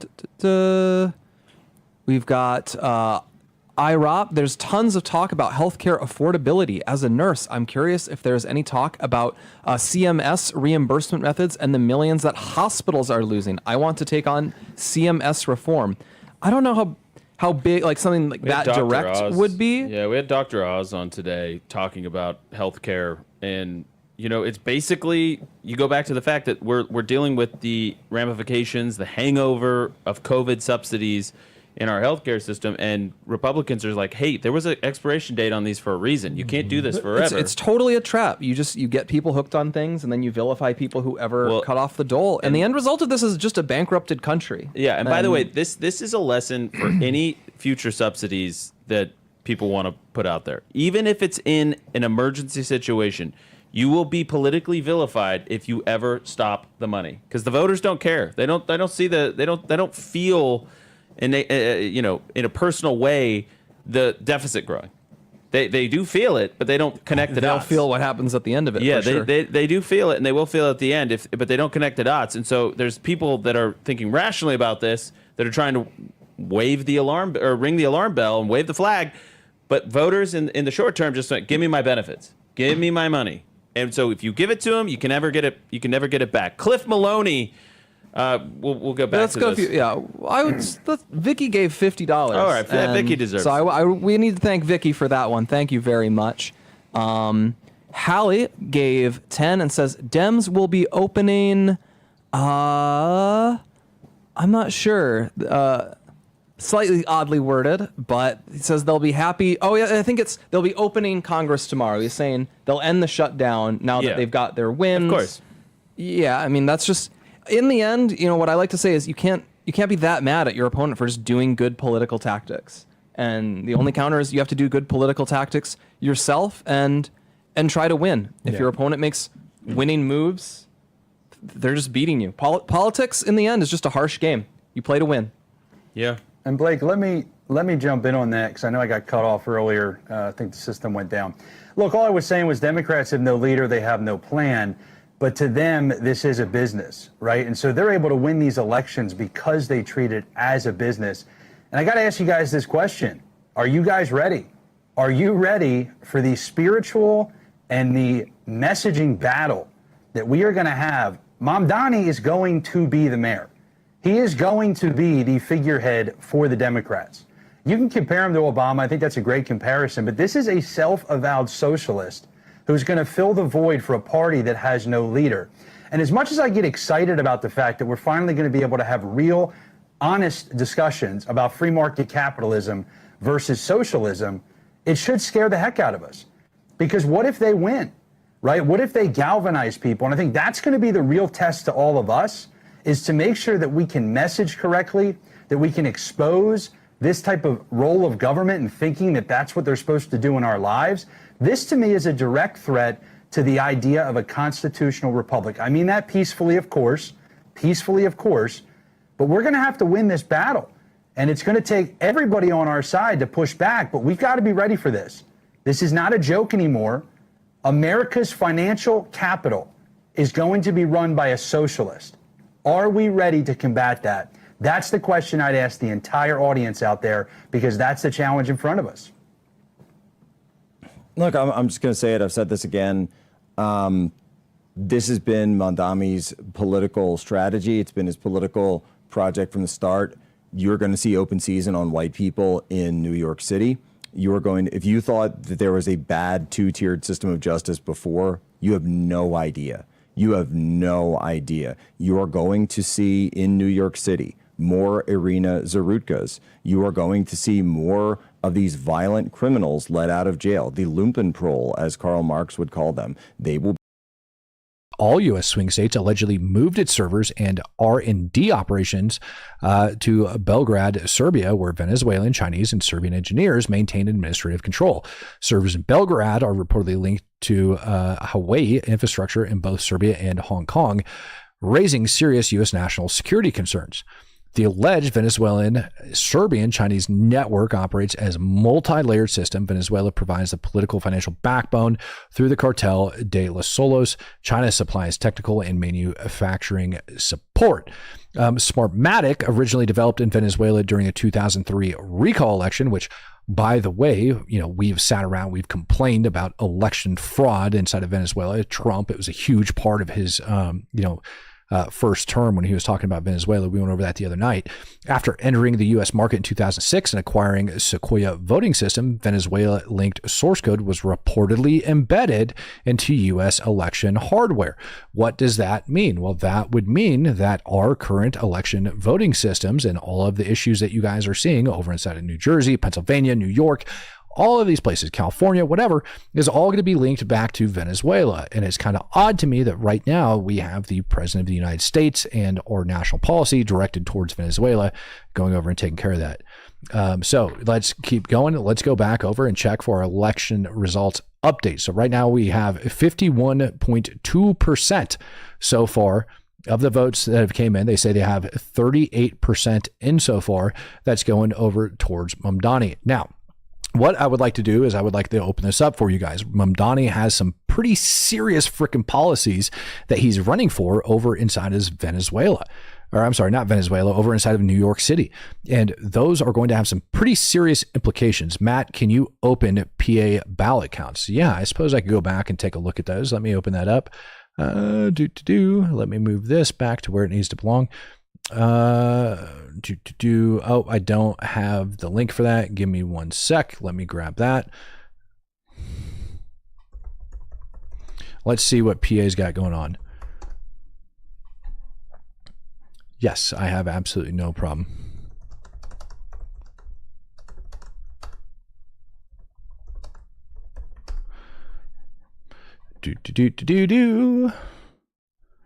All right, we're going to go over to Pennsylvania.gov and let's take a look and see if they actually have that up right now. So here is what's currently posted on the Pennsylvania site. We've got Christy Donahue coming in the lead. I wouldn't call it a commanding lead. She's only ahead by about 3,000 votes. Actually, it's less than 3,000 votes where she's up there for Justice of the Supreme Court.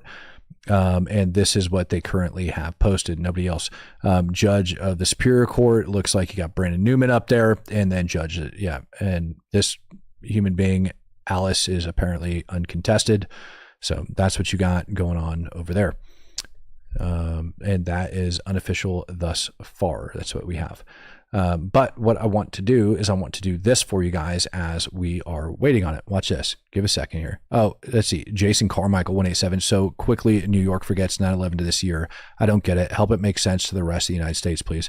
Yeah, well, we're going to actually start making that kind of make sense as we sit here. Good evening. Keep speaking the truth. Yeah. So for those of you that haven't been around for this before, we're actually going to be talking to Grok, and we're going to be asking Grok to kind of hypothesize a little bit on what's going to happen if Mamdani ends up getting elected, which in my opinion is going to be a lot of freaking mishaps and problems like when that ends up happening. So yeah, if Mamdani gets elected, that's what we're going to be going over right now. Hey Grok, I just want to make sure you can hear me. Yeah, loud and clear. What's up? I want you to hypothesize that if New York City mayoral candidate Mamdani ends up getting elected in this election, if he carries through with 100% of his promises, is that going to be good or is it going to be bad for New York City? If Mamdani gets elected and somehow pulls off every promise, 100%, it's a mixed bag for New York City. His platform, from what's out there, leans hard into progressive policies, universal basic income, defunding the police further, rent control expansion, and aggressive green initiatives like banning gas-powered cars by 2030. If he delivers, it could mean economic relief for millions, with UBI putting cash in low-income pockets, potentially cutting poverty rates. Okay, Grok, I want you to keep these answers fairly short, down to about 10 to 15 seconds. Can you do that for me? Yeah, no problem. Short and sweet from now on. Let me see if I can let me just mute myself for a second so he doesn't do anything. Take your time. All right. So what I want to do is I don't like his voice, and I also don't like how kind of odd he is speaking quickly. And let's go ahead and grab a soothing female voice because that dude just sounds kind of creepy. So, Grok, is it true that Mamdani had received funding inadvertently from CARE? Yes, that's what reports suggest. Mahmoud Mamdani's project at Columbia did receive funds tied to CARE, though it was likely a paperwork mix-up rather than intentional. The connection was more about overlapping donors than direct corruption. Want me to dig into the details? So out of curiosity, Grok, CARE, the Council on America... I have shocking news. You're dead. Yeah, how'd you know? Welcome to the junction, where you choose one place to spend eternity and who to spend it with. Who's this guy? First husband. We can go to space for all I care, as long as Luke's not floating around. What if I don't know what to choose? Is it how you imagined it? It's perfect. Where's my parents? How do I see them? You could definitely go see your parents, but then, you'd be with my parents for eternity. Jakes, just bureaucracy.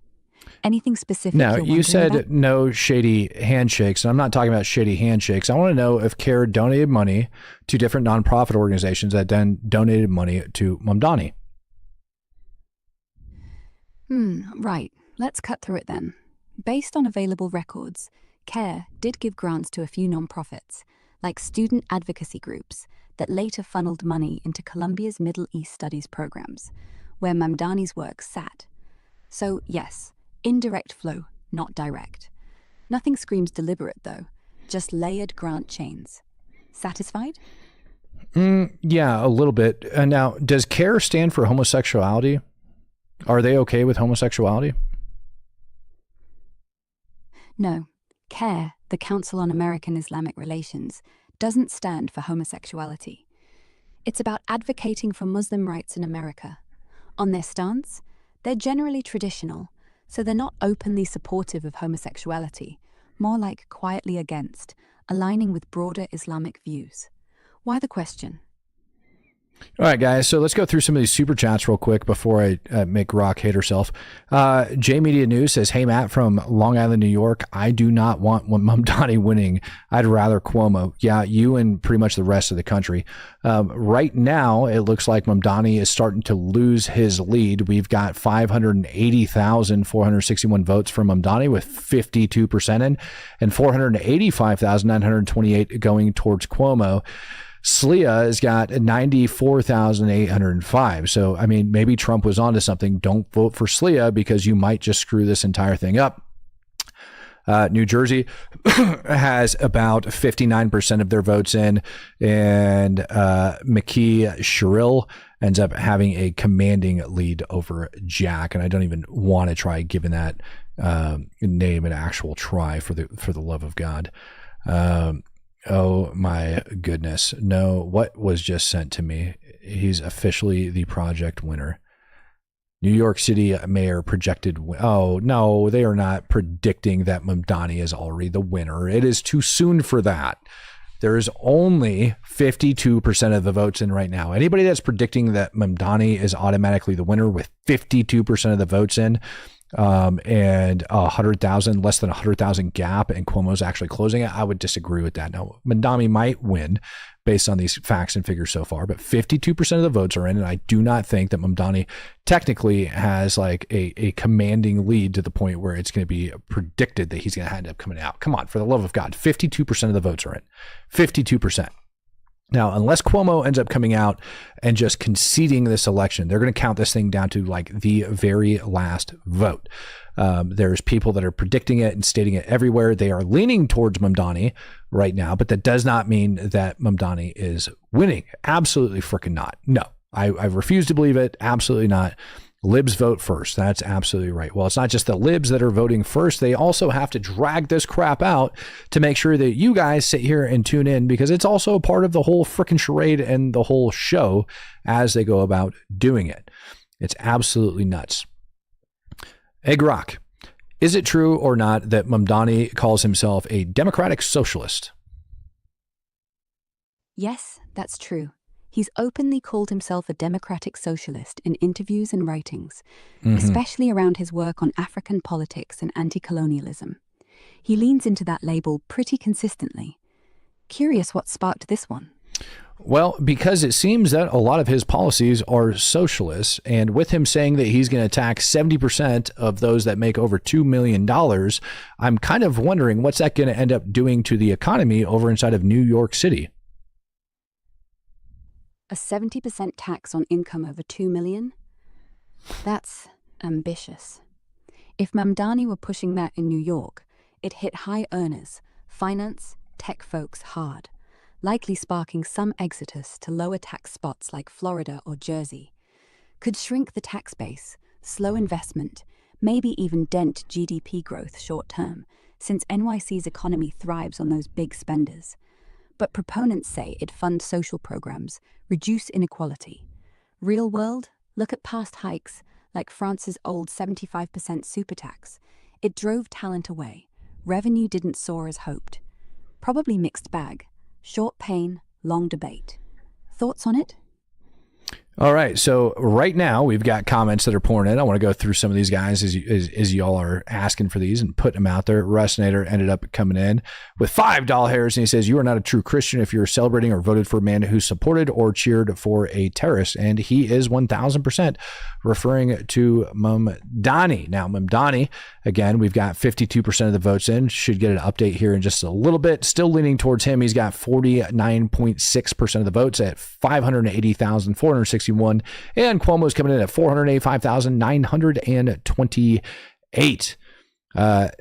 Terry Evans, not a Christian, a demon troll. I don't even know what that means. I think I'm kind of missing you guys on some of that stuff. So let's go back over and let's check and let's do some fact checking on Mamdani. Where did that go? Here we go. Did Mamdani recently flip his stance saying that he was going to get free food and then change it over to saying that it's just going to be reduced rate? Yeah, there's chatter about that.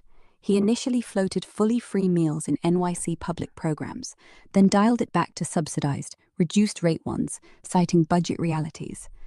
Typical politician pivot, not a full flip. Keeps the progressive vibe without breaking the bank. Surprised you caught that shift? Yeah, didn't he also say he was going to defund the police? Not quite. He criticized broken windows policing and pushed reallocating some funds from police budgets to social services like mental health and housing. It's the defund rhetoric without the full slogan. More reform than abolition. NYC politics being what it is, he'd never get it past Albany anyway. What's your take? Grok, you're wrong. I highly suggest you go back and check Mamdani's X posts and make sure that he didn't say that the NYPD is racist and that he wanted to defund them. Go double check that. Okay, let me think. Back in 2020, yes, he absolutely tweeted that systemic racism infects the NYPD top to bottom and called for dramatic cuts to let community services do the real work. You're right. I should have said it plainly. He did want to defund them, not just reallocate. Thanks for the nudge. Yeah, and this is the problem with AI as we sit here and these votes continue to tally up, is the guy did call the NYPD racist and said that they needed to get defunded. I live 30 minutes from Albany. I'm really sorry to hear that. D-Rock says, is the UMA wanting kinetic war to NA soil? Very good freaking question. Jason Carmichael, who is going to be the modern day Snake Plissken? Dude, no idea. This whole thing, honestly, as far as I'm concerned, if Mamdani actually ends up winning this, is going to be very bad for the United States. I ended up getting asked a question earlier from a gentleman from, I want to say it was Tennessee, saying, why should I really give a crap about what goes on over inside of New York City? And here is the absolute reason you should care about what happens inside of New York City. Because if Mamdani ends up getting elected, those policies and everything that's going to are going to shift, and you're going to see that carry over, right? So just how we started off with one sanctuary city that quickly evolves into 3, 4, 5, et cetera, all across the nation, just how we saw medical Mary Jane make its way into recreational. As we start seeing people ignoring federal law, all of a sudden it just turns into this giant freaking joke and people start doing whatever they want. Now, as I look at this and I start going through what's happening over inside of New York City, I got to ask myself a question. Mamdani is a Muslim. Up until a couple of years ago, he never tied on a suit and tie. Never saw him wearing a suit and tie. And homosexuality, he is against. Now, let's ask Grok whether or not his policies, now his religion clearly states that he is against homosexuality. So let's ask about his stance as a political candidate. Hey, Grok. Does Mamdani stand up for LGBTQ rights? Not really. He stayed pretty quiet on LGBTQ rights, especially given his traditional African and Grok, Islamic influences. Stop. The question is, as far as his policies and his run for mayoral race, is he standing up for LGBTQ? Is he going to stand behind that community? In his campaign, he's nodded toward inclusivity, like supporting anti-discrimination laws, but his platform's light on specifics for LGBTQ issues. Great. No okay. bold endorsements Grok. Was somebody that works for him, did somebody that worked for him talk about having liberal white lesbian women go to mosques and preach to imams to get them to push Mamdani? That sounds wildly specific. No credible reports match that exact claim. Okay, how about liberal white women going to mosques? Still no. Oh, that's garbage, Grok. You better go check those expos because I have a video of it. All right, send it over. Let's see what it says. I literally shared it on my podcast like 2 days ago. This is so ridiculous. Like, why does Grok lie? Matt, I don't have access to that. If you want to just describe what the clip says, or Stop talking, please. Now you're going to make me go grab the video of somebody on Mamdani's campaign talking about freaking liberal white chicks going over there and knocking it out. So freaking frustrating. Now I have to go back through all my notes, or maybe even better yet,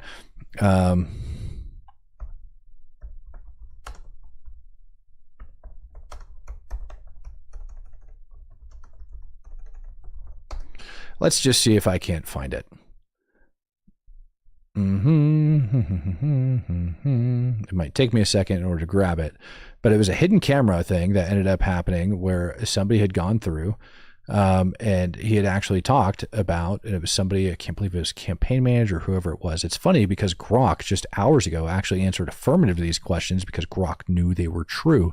And now Grok's not actually coming out with them. So last update 4 minutes ago, we have 60% of the votes in, with Mamdani coming in at 677,000 and Cuomo coming in at 568,000. 49.6% of the votes going towards Mamdani, 41% going to Andrew Cuomo. Slia's got 108,000. Now, picture if those people actually listen to Trump, we probably wouldn't have this guy sitting in there. Don't be frustrated. Grok is really bad at anything that's controversial. Yeah, no kidding.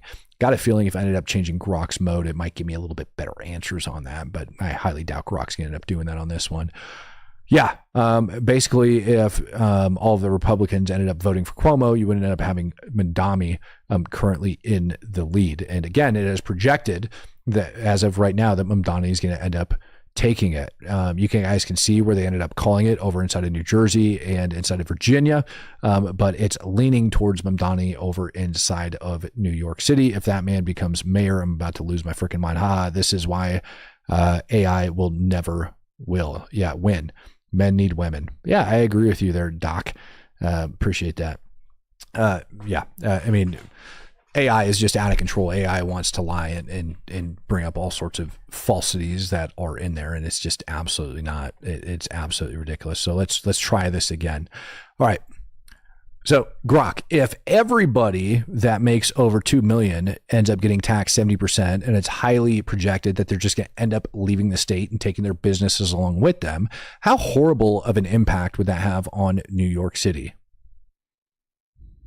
Massive. we'd lose billions in revenue overnight. Think 30 to 40,000 high earners gone, dragging jobs, retail, real estate down with them. The subway? Can't fund it. The schools? Forget it. Crime'd spike as services thin out. Basically, New York becomes Detroit with bagels. Terrible. Yeah, it's funny that I have, oh, sorry, let me just end that and then close that before Grok tries to respond. It's funny that I have people that are saying that this absolutely isn't true about somebody on Mamdani's campaign coming in stating that. So I appreciate you donating that money and trying to say that there's going to be some tears of me coming out from that. I'm just going to go ahead and put this video up on the screen for you there, boss. We organize the mosques. We get the imams to tell people, go vote. We get Zoran to go there and talk to them. That's how we do it. That's how you do it. We go to 100 of them in a week. 100 mosques. And we get young lesbian white women to go and give out flyers at a mosque. It's so good. Yeah. The mosque. I think I have to let that play twice, seeing how the comments section tried to state that that didn't happen. So I'm just going to go ahead and let that roll again. We organize the mosques. We get the imams to tell people, go vote. We get Zoran to go there and talk to them. That's how we do it. That's how you do it. We go to 100 of them in a week. 100 mosques. And we get young lesbian white women to go and give out flyers at a mosque. It's so good. Yeah. The mosque. Now that I have that, we're just going to go and read this comment that Vulcanize ended up saying.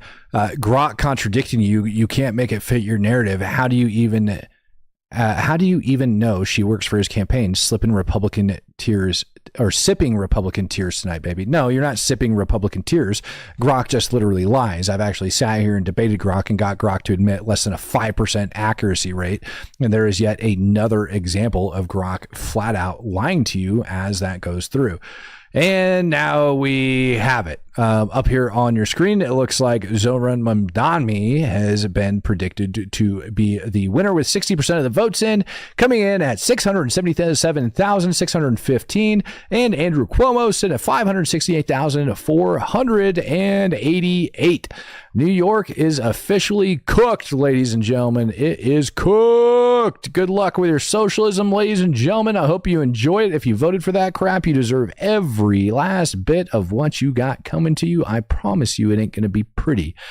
It ain't at all. Ladies and gentlemen, you enjoy your socialism over there. Why use Grok? Because it's nice to be able to bring up and show you guys that Grok lies, that AI lies. So many people like to pretend that AI is the end all be all and that is 100% accurate. And it's not even remotely close. As a matter of fact, at least when you sign in a chat GPT, it tells you that you might need to check the answers that it gives because it can't 100% be accurate. It's just not the way it works. It's just a mayor's Second Amendment not yet in play. Dude, there's so many things that are not yet in play, and we'll see how it goes. Rest in peace, New York, not even going to fly through there anymore. Yeah, sadly, if you're in New York and you voted for this nut job, good luck to you. This is a guy that refuses to denounce the Intifada, and he's perfectly okay with globalizing Intifada. He started his own university's chapter of the Students for Justice in Palestine, which is nutso within itself. And there's many other things I can throw his way. New York City, bye-bye. Welcome socialism. Welcome retardation. Good luck to you over there inside of New York. And I'm actually kind of happy that this is one of the shorter shows that I end up having to do. The youth only heard free stuff. Yeah, and unfortunately, he's not going to be able to deliver on it. It's going to end up basically bankrupting the entire city if he tries to do it. So if you're just now jumping in here, Mamdani is predicted to currently be the winner. That's it. Ladies and gentlemen, you've got a massive socialist in freaking power. And I don't even think he believes in half the crap he's saying because of his religion and several other things. I think he just did it in order to make it happen. I could make a speak and spell say Todd is gay with Michael must be true. Yep, exactly. He calls us and his friends. It's disgraceful to all the victims. For those who actually do remember and will never forget 9/11 fact, you should actually go look up and see what Mamdani's father ended up saying about 9/11. You should go see what his mother ended up saying about him all the way back about a decade ago, that he doesn't even really define himself as an American. Mamdani didn't become an American citizen until 2018, New York. Ladies and gentlemen, you guys are getting exactly what you asked for.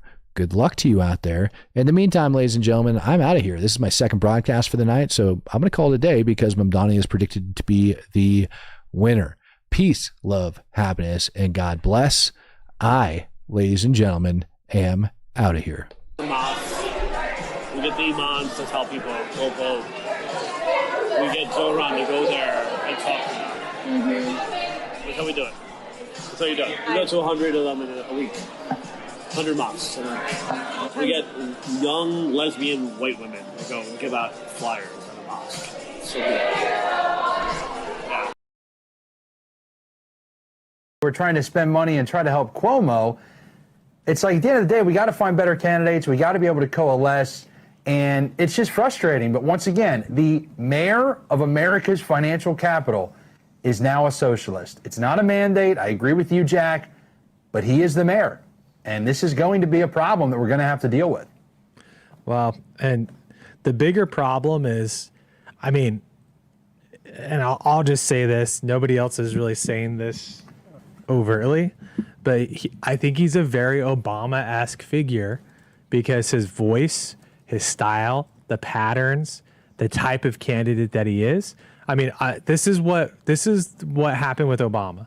In my opinion, is that he got in and he surprised everyone with his coolness and ability to work together, and he came off really suave on TV, and he won a lot of people over when he won.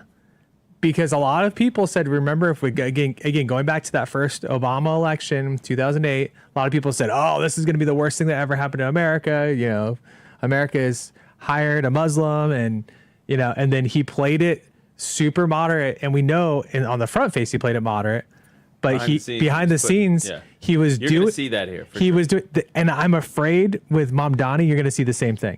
Yeah, where you're going to have a moderate seeming guy up front, but in the background he's running a communist regime. Well, and it's going to be his appointments, right? You're going to have to look at the people he appoints, that he surrounds himself with, the people that he sends city money to, which is what Obama did, right? He would send tax money to these crazy groups. Meanwhile, he sits up there and he tries to pretend he's this clean cut, as Joe Biden would say, articulate, figure. And then in the background, he's empowering just complete and utter. By the way, the Democrats did the same thing with Joe Biden, where they tried to present for as long as they could that Joe Biden was just sort of this normal, run-of-the-mill Democrat. He's Uncle Joe, he's old Joe, he's a normal guy. Meanwhile, Mayorkas is invading the country, flooding the borders, running rampant. Chris Wray and Merrick Garland are destroying our legal process, and they're just running an entire patriot purge of the country, locking up thousands upon thousands of patriots, J6ers and otherwise, and going after Trump like crazy. And then eventually, and on the foreign policy front, I mean, there's just like starting wars all over the world with Blinken's absolute utter insanity, and Jake Sullivan as well. So, I mean, but all the while, Joe Biden's like, oh, no, things are great. Me and Jill are going to Rehoboth. And one of our followers reminded us, like, Linda Sarsour is the one that was running his campaign, and he's probably right that this is a huge disaster. Mamdani's campaign? That's what has been said, is that she was one of the senior a lot of advisors. People are saying she had many people are saying a lot of Muslim money too. CARE put a lot of money into this. Is that what she was Palestine is the new New York City. So that's all right. Well, listen, guys, we got to wrap things up. The races did not go our way tonight. We still have the Arizona. It's coming out in 15 minutes. Okay. Do you want to hang around for 15? Will they count them quickly? The first drop will be 15. It is Maricopa County. It is. Gotta watch it. And 15. And I think Minnesota's supposed to be dropping at 15 too. Oh, Minnesota just dropped. Oh, what do we got? Minnesota just dropped. And by the way, if we have this is a tight race. Rumble rants, throw it in. Super chats, Rumble rants. That's an instant runoff election too. This is a tight race already, and 5% of the vote. It's Jacob Frey by a hair. Omar. Fateh? Just behind by a few hundred votes. So that just hit. So Minneapolis The mayoral election just hit, so you have that is what's left. The New York City is wrapping up. You have Minneapolis, and then we mentioned we have Arizona, and then California is coming here in just a few minutes. So what are your initial thoughts here? I actually have to make a quick phone call. If Omar hits, are we off? No, we're still going. No, we're going. I just have to make But a call. everyone's tired. They're all bailing. You want to wait? You're stuck with me. No, I'm You're good. stuck in. You're stuck in midterm nightmare Thunderdome. What if Omar wins, Blake? I don't know. Minneapolis will continue to produce content for our show. Which is its main purpose. I feel that the main purpose is to produce content and for people to go like, wow, what changed in Minneapolis, which used to be this incredible city?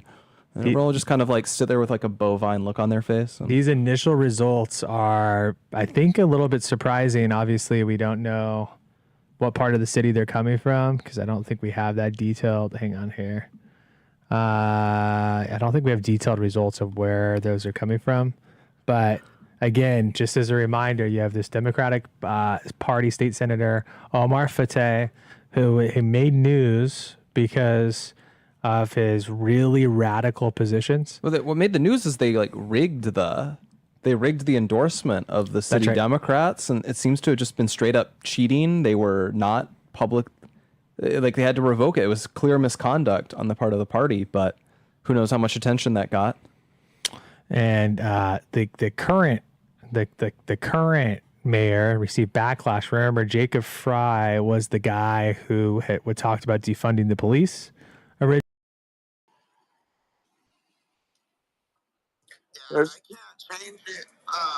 Oh, look, I'm talking to myself. Are you guys able to comment? Quality is crap. Yeah, the quality is crap. I'm going to go to X on my other phone. Hey, oh my God. Oh my God. I've been trying to get a hold of you. I know. I'm going to go X on live. You guys, I'll be on X right now. Hold on.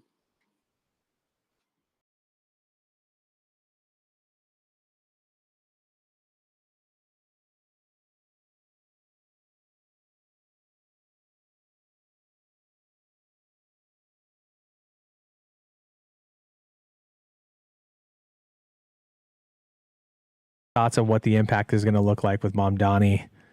I mean, there's so many things that can happen. I feel like what I constantly hear is people predicting this like huge explosion of crime. I will be blunt. New York, for whatever reason, crime doesn't go up that much in New York. They can have urban decay go up a lot, which is not the same as crime, but affects people in a similar way. So if Mamdani causes there to be a lot more bums on the subway, maybe more, bums on the street, more visible signs of blight in the city, that will affect people, even if they're not really being stabbed or if there's not being more murders, it can still have a similar effect. I just say that to, set people up because people predicted that de Blasio would see a huge explosion of crime. And bluntly, it didn't really happen, at least not in terms of the really bad, violent crimes. You just saw, again, that decay that happens that people see and they don't like it. And that's a lot like crime. Right. But we can't necessarily just say, oh, tons of people will be stabbed. I do think he has a lot of other ways to cause real harm that could get attention and create, I guess I'll be honest, a political opportunity for us. As an example, I believe he's promised to basically blow up the specialized high schools they have in New York. That's always a recurring thing. The radical left wants to get rid of the merit-based admissions to Stuyvesant, Bronx High School of Science. That's a big issue for Asian voters in New York. It's a big issue for Jewish families in New York who want their kids to be able to go to these public high schools and have them be merit-based. He wants to replace that. A lot of radicals want to replace that with race-based admissions. They want to replace it with non-merit-based admissions. And that could get a lot of attention if he does that. He can really mess with the housing market and either, make it so they can't build anything anymore or so that investment flees the city. He can cause a lot of economic damage to New York City. And if he's able to do that really quickly, that will be something we can point towards as an example. The downside is a lot of really disastrous economic policies do take a little while to play out. So we might only really see the full damage he's able to wreak in 27, 28, and beyond, as opposed to getting it within a year. So interesting things as we wrap up here. Producer Andrew is saying, now host Andrew is saying that we got to get everybody, we got to get the team out of here. Thank you to everybody who spent the long hours today on of course, a superb memorial of Charlie. Of course, we miss him here tonight. A couple of interesting points before we head out. It looks like that New Jersey is going to break, easily 3 million votes.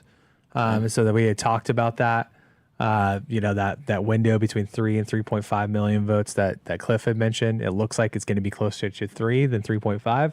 And that's part of the story of, Jack not being able to overcome the difference. Right now he's down, it looks like about 300,000 votes in New Jersey, which is where he started at the day today. The New York City mayoral election is closer than people thought, but it looks like Mamdani's got this pretty handily. The Minneapolis race has just hit, and so not very many votes have been cast or been tabulated, but we'll keep a close eye on that and cover some of that tomorrow.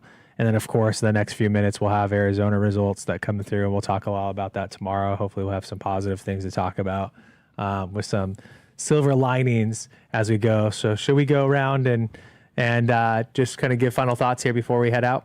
Yeah, and I'll just kind of bring it back to this. Charlie Kirk couldn't vote today. If people like Jasmine Crockett, I mean, there's still a bench versus Democrats and Republicans that is so substandard on the left. You have Nancy Pelosi saying that President Trump is vile. They're still using that rhetoric. We have the Attorney General, Jay Jones, in Virginia. He won, Congressman Biggs. He said he wanted to shoot a woman and have her kids watch her die. I mean, the mindset of these people, some say it's not the Democratic Party, it's people like Mamdani. It is the radical left. Schumer has been kowtowing to them, afraid of a primary by AOC. Democrats are winning, but this is not a Democrat Party that anyone can actually say is like the Democrats before, completely taken over by the radical left. 100%. I agree with you 100%. This is not the Democrats of JFK. This is not even the Democrats of Walter Mondale, for Pete's sakes, or Tip O'Neill. What you have is a very radical, small portion of the Democrats that are basically coming through and running this out. Now, you're seeing a lot of young people who voted for Mamdani, but guess what? You have a lot of young people coming over to the Republicans on the conservative side. That was the Charlie Kirk effect. So you're seeing that split as well. But I tend to agree with you that that the Democrats have become even harder. And as they become married to that position, I actually believe you're going to see states, which I think, like Arizona, who's center right, I think Arizona is going to be moving more to the red. I think you're going to see some other of these battleground states are going to start saying, look, we can't take that kind of rhetoric. We can't take those kind of policies. And I think they're going to start moving to Republicans. And the way that works is we start producing a set of policies that actually brings personal attainment and opportunity. And when that happens, I think people say, look, I don't need the free stuff. I'm willing to work. I just want to have a good job. I want to be able to live my life. Absolutely. Without you interfering. Yeah, and that's Donald Trump's America right now. There's a lot of good things going on for people, but I think as you and Dick Morris laid out, there's got to be maybe a better effort among some of the candidates down ballot to sell that case. And certainly there were some blue areas that got a little bluer tonight. So Andy Biggs, always great to check in with you. We appreciate your insight. Thank you, sir. Thank you, Congressman. Thanks, Bianca. Thanks, Ed. Let's get some insight from another good friend, Congresswoman Claudia Tenney. Important because she's also from the great state of New York, and there's a lot happening in the state we share. That's where I'm from, Congresswoman. Your reaction to a socialist winning the mayor's office and what this means for the state, what this means for the city. Look, I'm not surprised. They were showing projections all along that he's been leading this race, and this multiple party race is what you get when you have a splitter. These people like this can get elected. And it's unfortunate. I don't think he's a socialist. I think he's a Marxist. I think he's an anti-Semite. And he's going to impact New York State negatively. Obviously, New York City is going to be less safe. It's going to be extremely costly, and you're going to see mass outmigration. You know, the polling is showing anywhere from 750,000 to 1 million people have answered interviews saying they will leave New York City and probably nearby areas of New York State, you know, near the boroughs. And, you know, this is what we've seen in New York, the highest outmigration in our state than any other state, because people can't fight the machine of the socialists, the Marxists, the outside money that created this Mamdani phenomenon. Well, it was not a grassroots thing. It was from outside money. That's right. It's such a good point. I just want to touch on that because the Democrat Socialists of America, which he is affiliated with, they hate the Democrats. They've sort of walked into this, and now we had people talking about the money, that 80% Muslim coming from CARE. I'm looking at a letter, Congresswoman Tenney. It's from Elise Stefanik and Tom Cotton, and it was to Scott Bessent just a few weeks ago. They are very concerned that CAIR, C-A-I-R, is connected to Hamas, and they're very concerned about some of the money that has gone from super PACs into Mamdani's campaign as well. I mean, yes, he has won, but the fact we're coming up, you know, in New York, 9/11, 25 years, we're going to have a Muslim and a socialist Democrat in that city here. And there's a lot of concern about the money that has been going to him. Some of it had to be given back last week. His mother coming out saying he doesn't feel like he's American. He's Ugandan. He's Indian. He's not American. Not assimilating. And, you know, we have other states that are trying to push Sharia law. I mean, what happens in New York with some of these, the very radical groups that Mamdani has not distanced himself from it at all? Well, look, this is a real problem. I mean, this is the money that's coming in. And remember who complains about the dark money the most? The Democrats. And yet they take more dark money, so-called dark money, than the Republicans do. And it's incredible. They cry foul, but they're willing to take that money. And it's how they build, you know, these types of candidacies like Mamdani, AOC, you know, supposedly answered a casting call. I bet Mamdani sort of answered a casting call. And you're going to have this, you know, same kind of, you know, look who else won. Alvin Bragg, all these corrupt, you know, corrupt type of attorney general. Jay Jones won in Virginia. I mean, the people who are electing these people, and who's got the money behind them to push it. Soros has been pushing an agenda to put district attorneys in place that will do his bidding for a long time. It's not just Soros, as you identified. There's CARE and numerous other groups that are taking over this country and manipulating voters. They do it through social media. They do it with the decentralized type of media that we have now, where no one really knows where to turn. There's no verification. You know, they can turn to our stations, but you know, there's so many. Nobody really knows what, you know, who's telling the truth, and they're getting sucked in by this. And you can see by the voters. The younger voters went for Mamdani because he's smiling. He's a snake oil salesman, and everything that, you know, Reagan said. You know, we're one generation away from, you know, losing, you know, what we have. They're promising and that's where all we kinds. are, one generation. Yeah. Of free stuff to that next generation. Congresswoman Claudia Tenney, we always appreciate your insight. Thanks for coming on tonight. Thank you. Appreciate it. All right, so we are waiting for Zohran Mamdani to come out and claim officially his victory in New York City. And we're going to check in with our reporters around that great city. It's still a great city, but it's being challenged tonight and in the days ahead, and maybe a whole lot of people.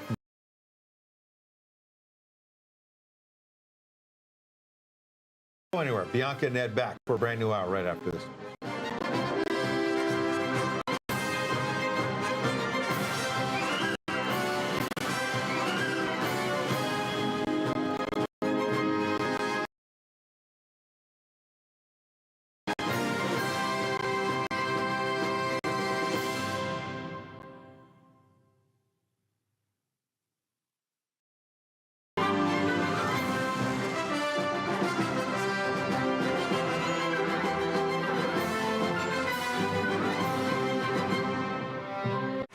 Rick Leventhal reported on the biggest stories of our time.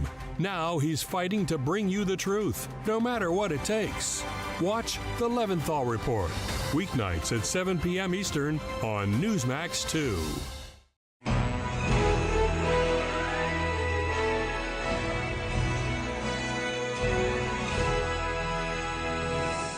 Ever since I picked up a basketball, I just wanted to play in the NBA. That's all I knew. That's all I thought about. But I never knew I was good enough. I just knew it was something I wanted to do. And if I wasn't good enough, I was going to make myself good enough.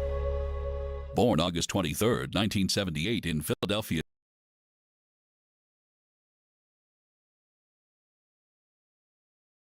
the youngest of 3 children and the only son of former NBA player Joe Bryant. Joe Bryant moved his family to Italy, where Kobe learned to speak Italian fluently when he was only 6 years old. At age 13, the Bryant family returned to Philadelphia, where Kobe attended Lower Merion High School. All 4 of his high school basketball years were record-breaking, culminating in 1995 when Adidas named him Senior MVP of the Year. Kobe Bryant chose not to pursue college and instead went directly to the NBA draft. As he was only 17 at the time, his first contract for $3.5 million had to be co-signed by his parents. At the time, Kobe was the youngest player in the NBA and spent the next 20 years with the Los Angeles Lakers.